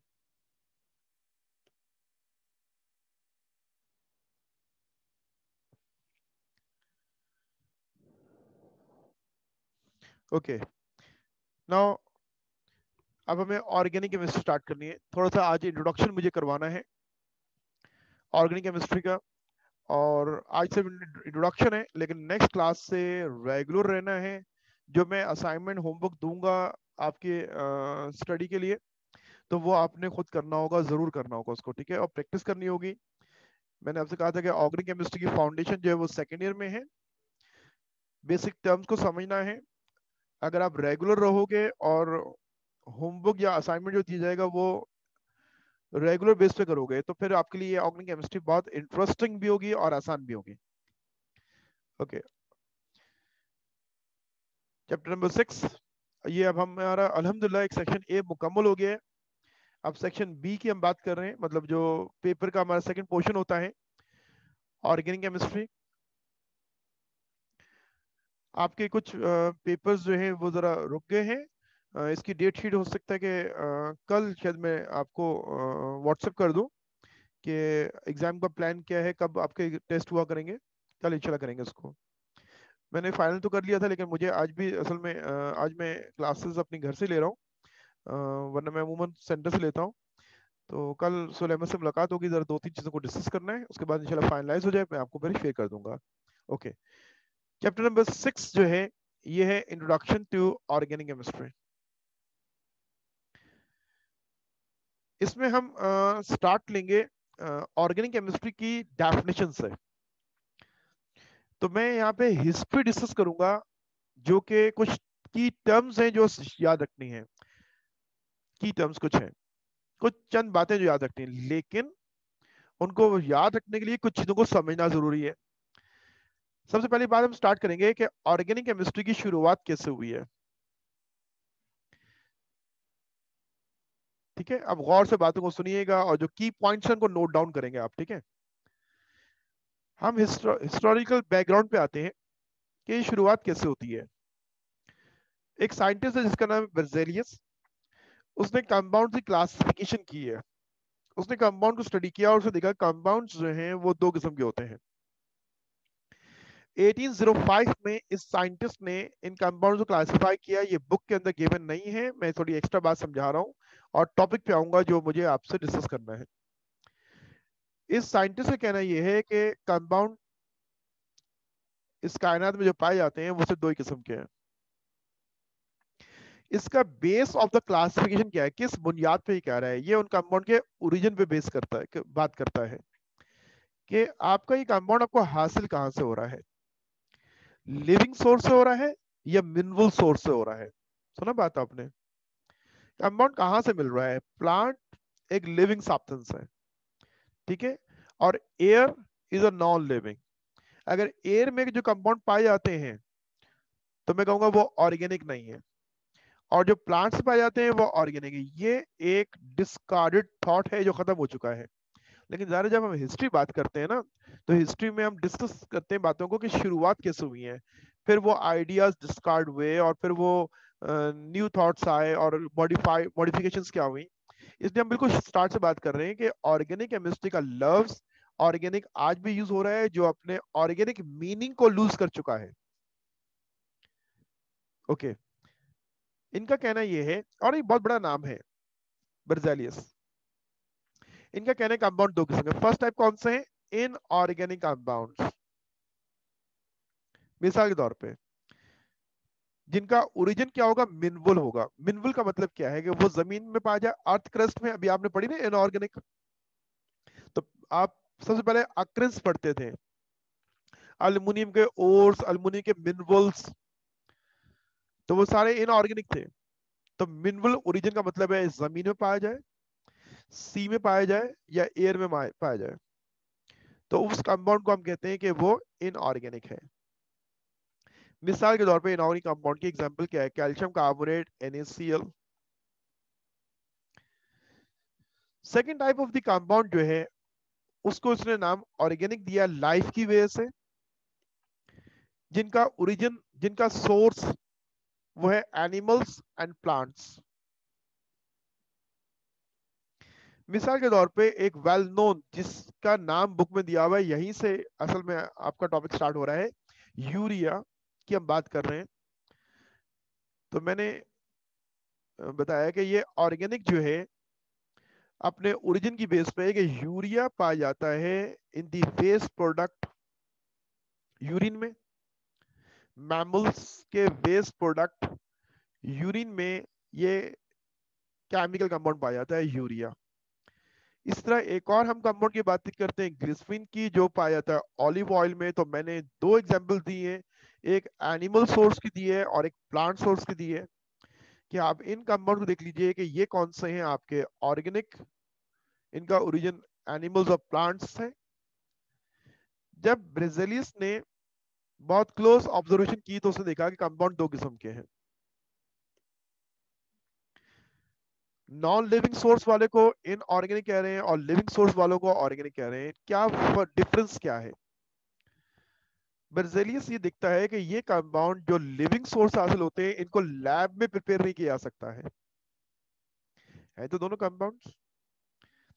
ये 1805 की मैं केमिस्ट्री डिस्कस कर रहा हूँ, आज की आप बात ना करेंगे सर इनमें कोई फर्क नहीं है या डेफिनेशन ये नहीं है। नो, हम 1805 के दौर में मौजूद हैं और उस दौर की बात कर रहे हैं कि हम क्या कह रहे हैं। ये ऑब्जर्व हो रहा है कि एनिमल्स और प्लांट्स के अंदर जो कंपाउंड्स प्रिपेयर होते हैं उनको ऑर्गेनिक का नाम दे रहे हैं, और जो एनिमल की बॉडी के बाहर बनते हैं, जमीन में बन रहे हो, एयर में हो या सी में, उनको हमने इनऑर्गेनिक कह दिया। तो जो पॉइंट ऑफ द डिफरेंस है वो ऑर्गेनिक और इनऑर्गेनिक का है, वो लाइफ का है। कि ऑर्गेनिक कंपाउंड्स जिन सब्सटेंस से पाए जाते हैं या जिनमें बनते हैं उनमें लाइफ की एक फोर्स पाई जाती है जिसको हम कहते हैं रूह। जब तक हमारी बॉडी में मौजूद है हम अलाइव हैं, और जब निकल गई डेड। जैसे प्लांट और वुड में डिफरेंस है, प्लांट के अंदर फोटोसिंथेसिस होगी लेकिन वुडन टेबल के अंदर नहीं होगी, क्योंकि वो डेड सेल्स हैं और प्लांट जो है वो अलाइव है। ये एक कॉन्सेप्ट है जिसकी मैं बात समझाना चाह रहा हूं कि इन साइंटिस्ट का कहना यह है कि ये कंपाउंड जो हैं ये लाइफ की प्रेजेंस में बनते हैं। जैसे मैं कहता हूं कि एक रिएक्शन के जरिए कंपाउंड बनता है, तो उस रिएक्शन में क्या चाहिए होता है? कैटलिस्ट चाहिए होता है फास्ट करने के लिए, टेम्परेचर चाहिए होता है, प्रेशर चाहिए होता है। तो ऑर्गेनिक में इन कंडीशन के साथ फोर्थ एक और एलिमेंट बहुत नेसेसरी है कंपाउंड की फॉर्मेशन में, वो क्या है? लाइफ। ये कॉन्सेप्ट जो है इसका नाम था वाइटलिज्म। ये आपका की पॉइंट है जो पहली चीज समझनी है जो बुक में दी हुई है। तो मैंने इसका पहले सिर्फ आपको एक थोड़ा सा बैकग्राउंड दिया। Vitalism mean vital force theory, life. Vital mean life, life mean रूह, वाइटल फोर्स थ्योरी। ये वाइटल फोर्स थ्योरी कहती क्या है? इस वाइटल फोर्स थ्योरी का कहना यह है कि organic compounds are synthesized within living organism, बाहर नहीं, लिविंग ऑर्गेनिज्म के अंदर। कब तक अंदर? जब तक लाइफ अंदर मौजूद है। जब लाइफ बॉडी से निकल गई तो ये कंपाउंड का बनना खत्म हो जाता है।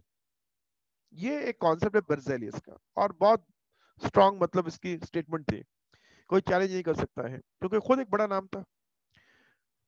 Organic compounds are synthesized within living organism due to vital force और लिविंग सेल। ये वाइटल फोर्स थ्योरी है कि ये जो कंपाउंड्स है, यूरिया है, ग्लिसरीन है, ग्लूकोज है, ये कंपाउंड्स ऑर्गेनिक हैं क्योंकि ये बनते हैं लिविंग बॉडी के अंदर लाइफ की वजह से, या लिविंग सेल्स उसके अंदर होते हैं। ये तो हो गया इंट्रोडक्शन ना। वाइटल फोर्स थ्योरी क्या है वो समझा दी। अब वाइटल फोर्स थ्योरी का फेलियर से हम बात करेंगे ना।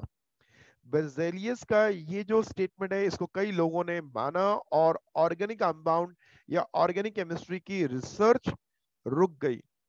कुछ चीजें हमारे इख्तियार में नहीं है, हमारे इख्तियार में नहीं है, जिनमें से एक रूह भी है। कुरान में आता है कि कुछ लोगों ने मोहम्मद सल्लल्लाहु अलैहि वसल्लम से पूछा आके कि रूह क्या है, तो आप सल्लल्लाहु अलैहि वसल्लम ने आंसर किया कि ये अल्लाह का एक हुक्म है, इससे ज्यादा हम कुछ नहीं जानते हैं। तो जब हम लाइफ को क्रिएट नहीं कर सकते, क्योंकि ये सिर्फ और सिर्फ अल्लाह के इख्तियार में है। 5 कीज ऑफ अनसीन में ये भी है ना, रूह के बारे में नहीं जानते हैं, कौन किस वक्त और कहां मरेगा ये हम नहीं जानते हैं। तो इस वजह से बड़ा डिफिकल्ट हो गया कि रूह जो है वो इन कंपाउंड की फॉर्मेशन में इस्तेमाल हो रही है, क्योंकि बता रहे उस बॉडी के अंदर रूह मौजूद है, वो रूह निकल जाती है, बॉडी तो मौजूद है लेकिन रिएक्शन रुक जाते हैं। इस वजह से ये कंपाउंड जब हम सिंथेसाइज नहीं कर सकेंगे लैब के अंदर, अभी आपने ज़ाहिर इनऑर्गेनिक केमिस्ट्री पढ़ी है, उसके अंदर आपने एक्सट्रैक्शन ऑफ द मेटल करने के बाद फिर आप उसके केमिकल प्रॉपर्टीज पढ़ते हैं और उसका यूज पढ़ते हैं। जब तक मैं कंपाउंड को खुद बनाऊंगा नहीं, तो मैं उसकी कंपोजिशन को, उसके रिएक्शंस को जब नहीं समझूंगा, तो उसके बारे में मैं फर्दर नॉलेज नहीं मुझे मिलेगी, और मैं फर्दर उसको यूटिलाइज या अप्लाई का नहीं कर सकता हूँ कि उसके एडवांटेजेस और डिसएडवांटेजेस क्या है, जब तक मैंने उसको स्टडी नहीं किया हो। तो इसलिए ऑर्गेनिक कंपाउंड को पढ़ना एक अंदाजे, एक लिहाज से रोक दिया गया था, रुक गया था, खुद ब खुद रुक गया, क्योंकि ये बात तो सब समझ में आ रहा है, नजर आ रहा है। अब ये फेलियर कैसे हुआ? फेलियर ऑफ वाइटलिज्म ये एक्सीडेंटली हुआ है। मतलब बहुत सी चीजें केमिस्ट्री में या साइंस के अंदर वो एक्सीडेंटली होती हैं। ये बेजेलियस का एक जर्मन स्टूडेंट है, फ्रेडरिक वुलर, वो एक केमिकल रिएक्शन करता है लैब के अंदर, वो कहीं पे वाइटल फोर्स पर रिसर्च नहीं कर रहा, वो कोई ऑर्गेनिक कंपाउंड सिंथेसाइज नहीं कर रहा है, उसने तो अपने एक नॉर्मल सा केमिकल रिएक्शन किया। ये है फ्रेडरिक वुलर, 1828 में इन्होंने अपनी लैब में without using vital force urea synthesize कर लिया। यूरिया का लफ्ज असल में इंपॉर्टेंट है, क्योंकि सबसे पहला ऑर्गेनिक कंपाउंड एक्सीडेंटली तौर पे जो लैब में बना ऑर्गेनिक, वो यूरिया। देखो यूरिया का जो सोर्स है ना, वो क्या नाम है, एनिमल्स का वेस्ट प्रोडक्ट यूरिन है। आप फूड इनटेक करते हैं, मेटाबॉलिज्म होती है, ब्लड बनता है, और फिर वो किडनी उसको फिल्टर करता है, और किडनी के फिल्टर होने के बाद ये वेस्ट प्रोडक्ट जो है यूरिन के जरिए पास आउट हो जाता है, तो उसमें ये यूरिया का कंपाउंड पाया जाता है, तो हमारी बॉडी के अंदर बन रहा है। तो ये साइंटिस्ट जो है, इसने 1828 में इस यूरिया के कंपाउंड को लैब में without using vital force, without using a kidney, इसने ही बना लिया। बना कैसे था, इसने रिएक्शन क्या किया, देखें ये दो सॉल्ट है, एक है अमोनियम सल्फेट और है दूसरा potassium cyanate. Potassium साइनेट,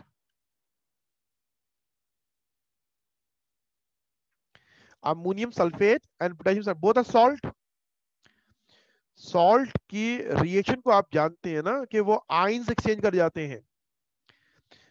Frederick Wular ammonium साइनेट का सॉल्ट बनाना चाहता है। अमोनियम साइनेट, अमोनियम सल्फेट का अमोनियम पोटेशियम साइनेट के साथ मिलेगा, तो अमोनियम साइनेट और पोटेशियम सल्फेट बनना चाहिए। देखिए अमोनियम सल्फेट और पोटेशियम साइनेट ये दो सॉल्ट है, इनको आपस में रिएक्ट करवाया, क्या मिलना चाहिए, ये मिलना चाहिए, क्या, अमोनियम साइनेट और पोटेशियम सल्फेट मिलना चाहिए। लेकिन इसके प्रोडक्ट के अंदर अमोनियम साइनेट नहीं था। इसने प्रोडक्ट जो बनाया रिएक्शन के रिजल्ट में, वो प्रोडक्ट जो है वो कुछ और था, वो ये था। देखिए पहले ये में लिखा है, बनना ये चाहिए था, मिल ये गया। दैट टेक्स टाइम, बेटा ये टाइम लेता है असल में, ये एनिमेशन को बनाने में टाइम लगता है असल में। दोबारा देख रहे हैं, अमोनियम साइनेट, इसने ये बना, अमोनियम साइनेट बनाना था। ये तो बहुत सिंपल सी बात है ना, ये अमोनियम साइनेट से मिल जाएगा तो अमोनियम साइनेट बन जाएगा। इसको मिला क्या, इसको मिला यूरिया और पोटेशियम सल्फेट। जो प्रोडक्ट था अमोनियम साइनेट नहीं था, अब उसने फाइंड आउट किया कि कौन है, उसका एनालिसिस किया तो मालूम हुआ कि ये तो यूरिया है। उसको यूरिया यहाँ हासिल हो गया। इसने एक लेटर लिखा ब्रेजेलियस को, सर मैंने without kidney, without mammal urine, मैंने लैब के अंदर यूरिया बना लिया। एक हैरान कुन बात। तो सिर्फ एक ऑर्गेनिक कंपाउंड के लैब में बनने से वाइटलिज्म फेल नहीं हो सकती थी, क्योंकि ये एक बड़ा नाम नहीं है और ये बहुत बड़ा नाम है। मतलब आपकी बात का वजन होता है ना कि कौन कह रहा है, वो वजन रिसर्च पे बेस कर रहा होता है कि उसका एक्सपीरियंस कितना है। लेकिन एक राह मिल गई, ये ट्राई तो किया जा सकता है। तो फिर लोगों ने कोशिश की और मुख्तलिफ ऑर्गेनिक कंपाउंड्स लैब में बनना शुरू हो गए, और इस तरह वाइटल फोर्स थ्योरी जो है वो डिस्कार्ड हो गई। देखिए, पहला सॉल्ट है इनऑर्गेनिक, दूसरा सॉल्ट है इनऑर्गेनिक, यूरिया इज इनऑर्गेनिक।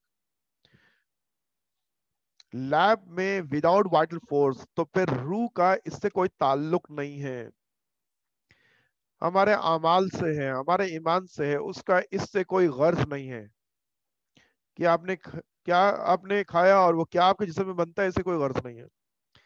वो इस मकसद के लिए हमारी बॉडी में मौजूद नहीं है। ओके, तो यूं हमने वाइटलिज्म को डिस्कार्ड कर दिया, लाइफ के मीनिंग खत्म हो गए, ऑर्गेनिक के मीनिंग खत्म हो गए। अब इन कंपाउंड्स को नई डेफिनेशन क्या दें हम, ये तो होगी हिस्ट्री।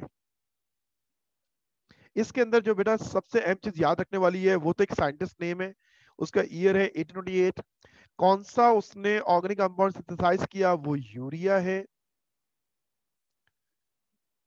ठीक है, वाइटल फोर्स थ्योरी में वाइटल की मीनिंग क्या है, लाइफ के हैं। ये चंद छोटी छोटी बातें हैं जो इनको आपको समझना याद रखना है। बुक में ये इक्वेशन भी नहीं दी हुई है, बुक में तो अमोनियम साइनेट का कन्वर्जन दिया हुआ यूरिया के अंदर, नहीं एक्चुअल रिएक्शन कुछ ऐसा ही कर रहा था वो। अब हम आते हैं मौजूदा डेफिनेशन के ऊपर कि ऑर्गेनिक कंपाउंड को आप डिफाइन कैसे करें। तो ऑर्गेनिक कंपाउंड की पूरी लिस्ट ले लें, मुझे ऑर्गेनिक कंपाउंड का किसी एक का फार्मूला कोई मुझे चैट बॉक्स में लिख के बताओ, किसी भी ऑर्गेनिक कंपाउंड का फार्मूला। 3-4 स्टूडेंट, 4-5 स्टूडेंट्स अगर मुझे फार्मूला दें, ताकि हम देखेंगे इन फार्मूले में क्या चीज कॉमन है, जरा ये देखेंगे, ताकि हम उसको भी डिफाइन करना इजी हो हमें। इन कंपाउंड को डिफाइन करना है। गुड, CH4 एक फार्मूला मेरे पास आ गया। गुड, और कोई बताए। गुड, ग्लूकोज C6H12O6, वलीद ने सही आंसर दिया। यस, बेंजीन, वलीद ने कहा C6H6। Acetic acid, good, CH3COOH, good. Okay, enough, ये भी बहुत है हमारे पास। अब जिन्होंने ये मुझे आंसर किए हैं, या जिनके जहन में ऑर्गेनिक कंपाउंड है, आप देखिएगा उनके अंदर एक एलिमेंट कॉमन होगा, एक एलिमेंट, वही एलिमेंट शनाख्त बन गया, वही एलिमेंट डेफिनेशन हो गई, वही एलिमेंट शनाख्त बन गया। यूरिया ले ले, ठीक है, यूरिया भी कह रहे हैं आप, यूरिया वही। अब हमने क्या कहा कि ऑर्गेनिक कंपाउंड को डिफाइन कैसे करें, तो तमाम ऑर्गेनिक कंपाउंड के अंदर एक एलिमेंट कॉमन है, तो डेफिनेशन शिफ्ट होती है ओरिजिन से कंपोजिशन की तरफ। बेrzelius क्लासिफाई कर रहा है ओरिजिन बेस पे, आज मौजूदा हम क्लासिफिकेशन करते हैं कंपोजिशन बेस पे, कि तमाम ऑर्गेनिक कंपाउंड की कंपोजिशन फार्मूले चेक करें, तो आपको उनमें सब में एक एलिमेंट कॉमन नजर आएगा, और वो है कार्बन। तो हम मौजूदा डेफिनेशन पे बात कर रहे हैं। न्यू कॉन्सेप्ट अब क्या है वाइटलिज्म के फेलियर के बाद, ये वो डेफिनेशन है जो हमें याद रखनी है। What is an organic chemistry? The study of carbon containing compounds, the study of carbon containing compounds. ये मैंने क्यों कहा, ये हम क्यों कहते हैं, क्योंकि तमाम ऑर्गेनिक कंपाउंड्स में carbon is essential, carbon must है। कार्बन कंटेनिंग कंपाउंड चंद को हम निकाल देते हैं, ऑक्साइड्स निकालते हैं, कार्बोनेट्स को निकालकर, कार्बाइड्स को निकालकर, बाकी सारे कार्बन कंपाउंड एक बड़ी तादाद है, वो सारी सारी ऑर्गेनिक केमिस्ट्री में स्टडी होती है। Carbon is a carbon element, not carbon study, carbon inorganic में आएगा। Carbon containing compounds, the compounds of carbon. और इसको एक और तरह से डिफाइन यू भी किया जाता है। What is an organic chemistry? The study of hydrocarbons and their derivatives, the study of hydrocarbons and their derivatives. ये कॉपी करें इस डेफिनेशन को।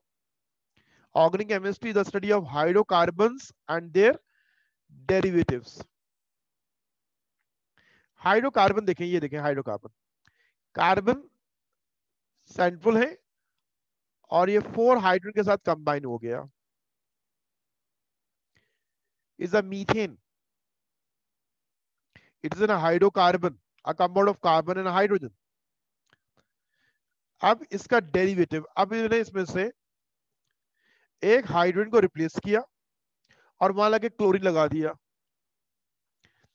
Is the derivative of hydrocarbon, alkyl halide बन गया, क्लोरोमीथेन बन गया, या मिथाइल क्लोराइड भी इसका नेम है। अगर उस हाइड्रोजन की जगह यहां पे OH लगा दूं तो ये एक और डेरिवेटिव हो गया हाइड्रोकार्बन का, अल्कोहल बन गया। तो यूं हम कहते हैं the study of hydrocarbons and their derivatives is an organic chemistry. तो ये जो मौजूदा डेफिनेशन है ये अब हमें याद करनी है, ठीक है। ओल्ड डेफिनेशन को याद नहीं करना, उसका कोई ताल्लुक नहीं है, वो हिस्ट्री थी जिसको सुन लिया आप लोगों ने, उसका कोई यूज नहीं है। अब हम बात करेंगे मौजूदा डेफिनेशन की, तो वो ये है, organic chemistry is a study of hydrocarbons and their derivatives. अब कुछ की टर्म्स हैं जिनको ये इंट्रोडक्शन जो है, स्टार्ट जो है उसके अंदर की बातें कर रहा हूं। की टर्म्स में आपको एक टर्म को समझना है, कैटिनेशन। क्या वर्ड है? कैटिनेशन। ऑर्गेनिक कंपाउंड्स इनऑर्गेनिक से जो डिफरेंट होते हैं वो इस एक प्रॉपर्टी की वजह से होते हैं जिसको कहते हैं कैटिनेशन।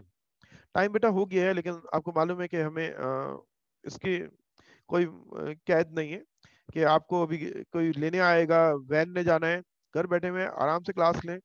हाँ, हो सकता है भी थोड़ी थोड़ी बहुत आपकी एंगेजमेंट हो, लेकिन बेटा इस क्लास को 2 आवर्स का समझा करें जरा। 1.5 घंटे क्लास में रखता हूँ लेकिन 2 आवर्स का समझा करें। आपको मालूम है कि फिजिकल क्लास के अंदर हमारी क्लास 1.25 घंटे की, कभी 1 घंटे की, कभी नमाज ब्रेक आ रहा है, कभी 5-10 मिनट 15 मिनट पहले मैं लेट आ रहा हूँ, 10-15 मिनट पहले आपको ऑफ कर देते हैं। यहाँ तो हम आराम से बैठे पढ़ रहे हैं, ठीक है। तो मैं बस थोड़ी सी मेरी बात रहेगी, मैं मुकम्मल कर लूँ, ठीक है। इंट्रोडक्शन से बात करवा दूँ आपको। कैटिनेशन का मतलब होता है लिंकेज। कैटिनेट मीन लिंक होना, एटम का एटम से लिंक होना। ये प्रॉपर्टी जो है ऑर्गेनिक कंपाउंड में होती है, इनऑर्गेनिक में नहीं होती है, और कार्बन में बहुत ज्यादा है। कार्बन में क्या, कैटिनेट का मतलब क्या है, ये देखो। कार्बन का एटम कार्बन के साथ कैटिनेट होता है, लिंक होता है बाय अ सिंगल बॉन्ड। क्या सिर्फ कार्बन कार्बन से catenate bye a single bond होता है? नो, ये कार्बन कार्बन से कैटिनेट किया जा सकता है बाय अ डबल बॉन्ड। ये कार्बन कार्बन से कैटिनेट कर सकता है by a triple bond, that is catenation, linkage. Bonding के डिफरेंस से एटम लिंक करते हैं डिफरेंट अंदाज में। और देखिए, कार्बन के एटम्स कैटिनेट होते हैं इन अ स्ट्रेट चेन, यही एटम्स कैटिनेट हो सकते हैं इन अ ब्रांच चेन,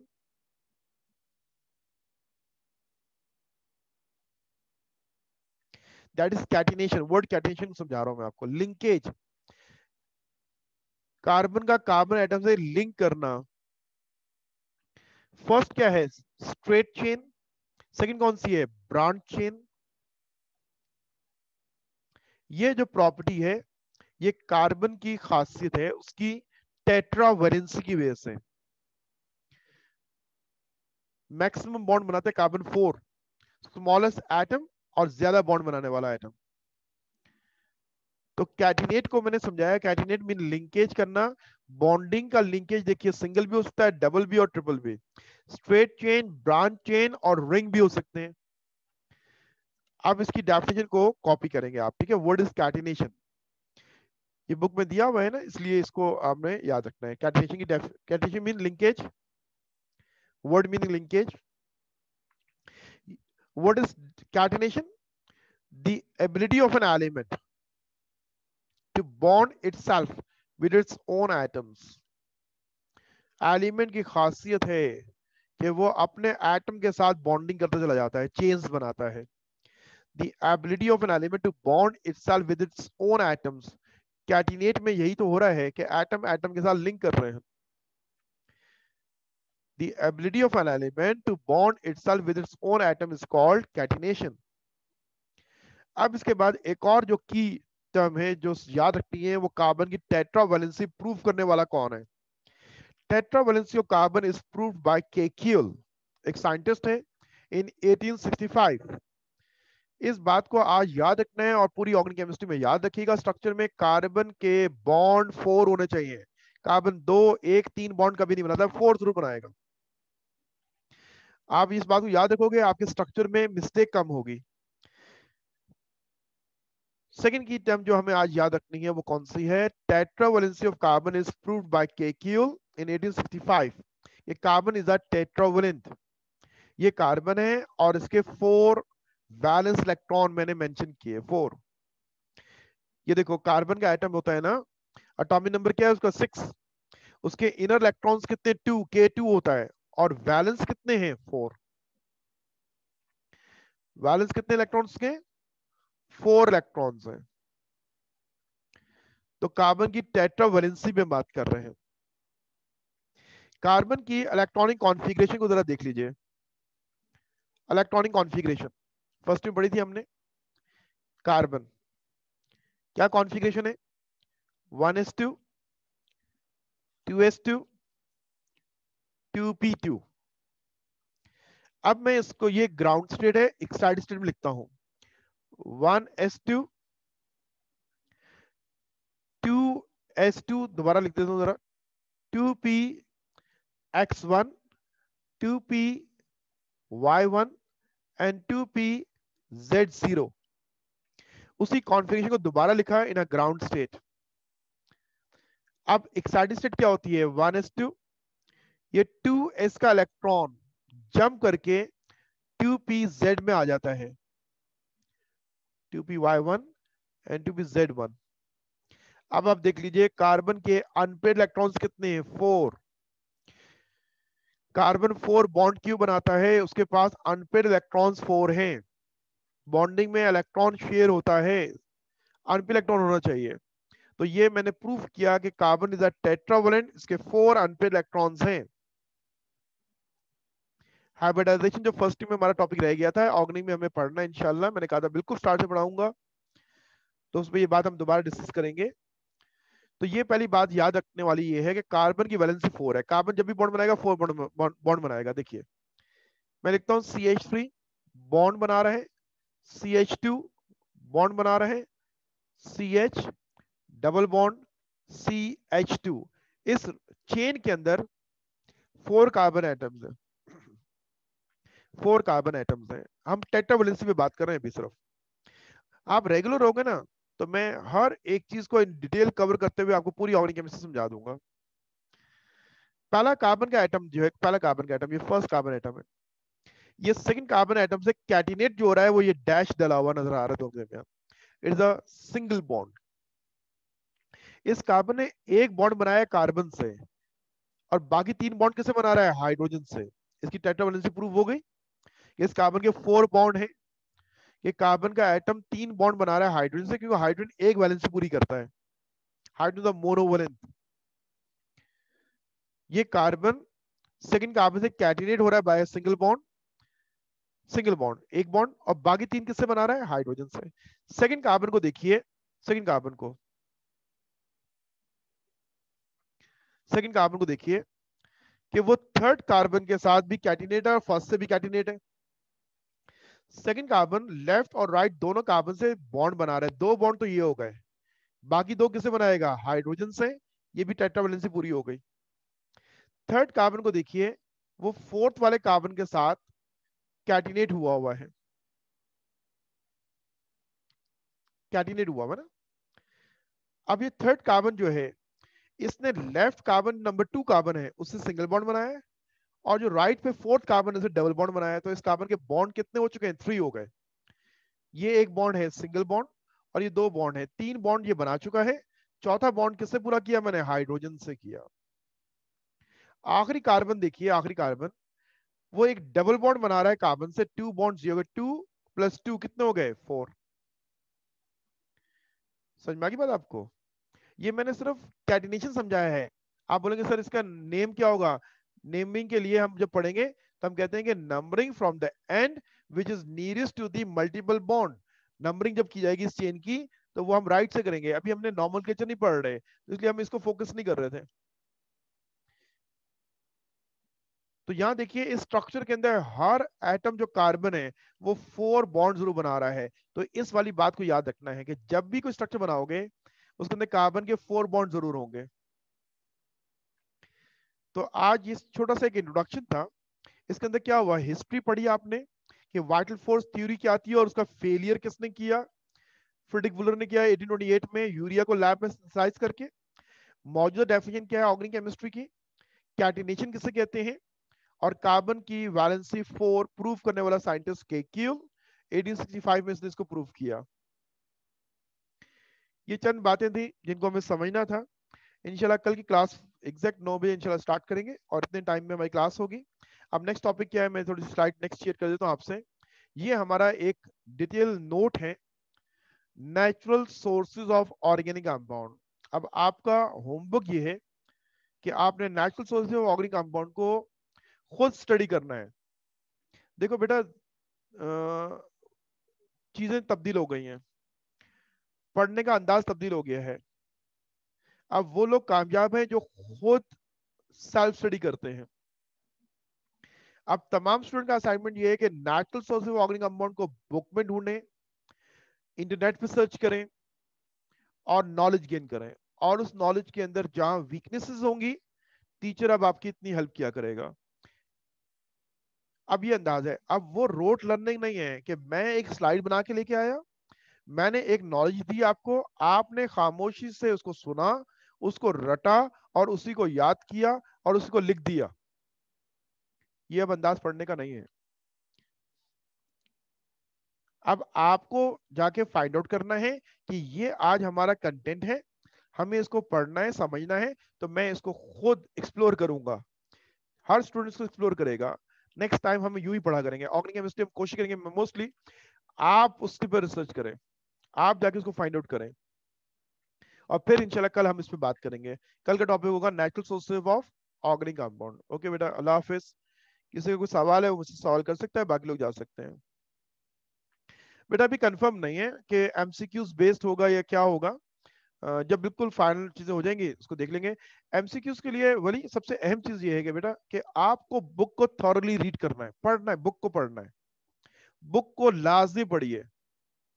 आपकी बेहतरीन प्रिपरेशन हो जाएगी मल्टीपल चॉइस क्वेश्चंस के। और लेक्चर्स के अंदर हम आपके कॉन्सेप्ट्स क्लियर कर रहे होते हैं, तो इसलिए बुक को भी रीड करेंगे, लेक्चर्स को भी आपने सुनना है और जितनी इंस्ट्रक्शन को फॉलो करें। ये अभी डिसाइड होना बाकी है, जब चीजें फाइनलाइज हो जाएंगी आपके सामने है कि सिलेबस रिड्यूस होगा। मैंने आपको कहा था ना कि बेटा हमारा इससे कोई गर्ज नहीं है। असल में हम एक नाकाम इंसान के तौर पे आगे नहीं बढ़ना चाहते हैं कि हम चंद टॉपिक को पढ़कर और आगे मेडिकल में या इंजीनियरिंग में चले जाएं। नो, हमें पूरी नॉलेज लेनी है। मैं कहता हूँ ये नॉलेज भी आउटडेटेड है यार, 30 साल पुरानी बुक हम पढ़ रहे हैं आज भी। तो इसलिए पढ़ना पूरा है बेटा, जितना भी हमारा टॉपिक है। ठीक है वाली बात क्लियर होगी। एमसीक्यूज का बेटा जब फाइनल हो जाएगा तो पेपर उसी बेस पे होंगे। आपके जो टेस्ट अब तक जितने भी ऑनलाइन होंगे वो ज़्यादा एमसीक्यूज बेस पे होंगे। कहीं पे अगर हमें जरूरत हुई तो हम आपको फिजिकली बुला के कुछ टेस्ट कंडक्ट करवाएंगे वहां पे, क्योंकि हमें गवर्नमेंट ने कहा है कि आप एक दिन स्टूडेंट को बुला सकते हैं for the assignments, for the homework. तो उसको हम एडवांटेज लेते हुए एक टेस्ट आपका फिजिकली इस सेंटर में कंडक्ट करवाया करेंगे, देखेंगे उसको इंशाल्लाह। ठीक है, ओके वली कोई क्वेश्चन है और?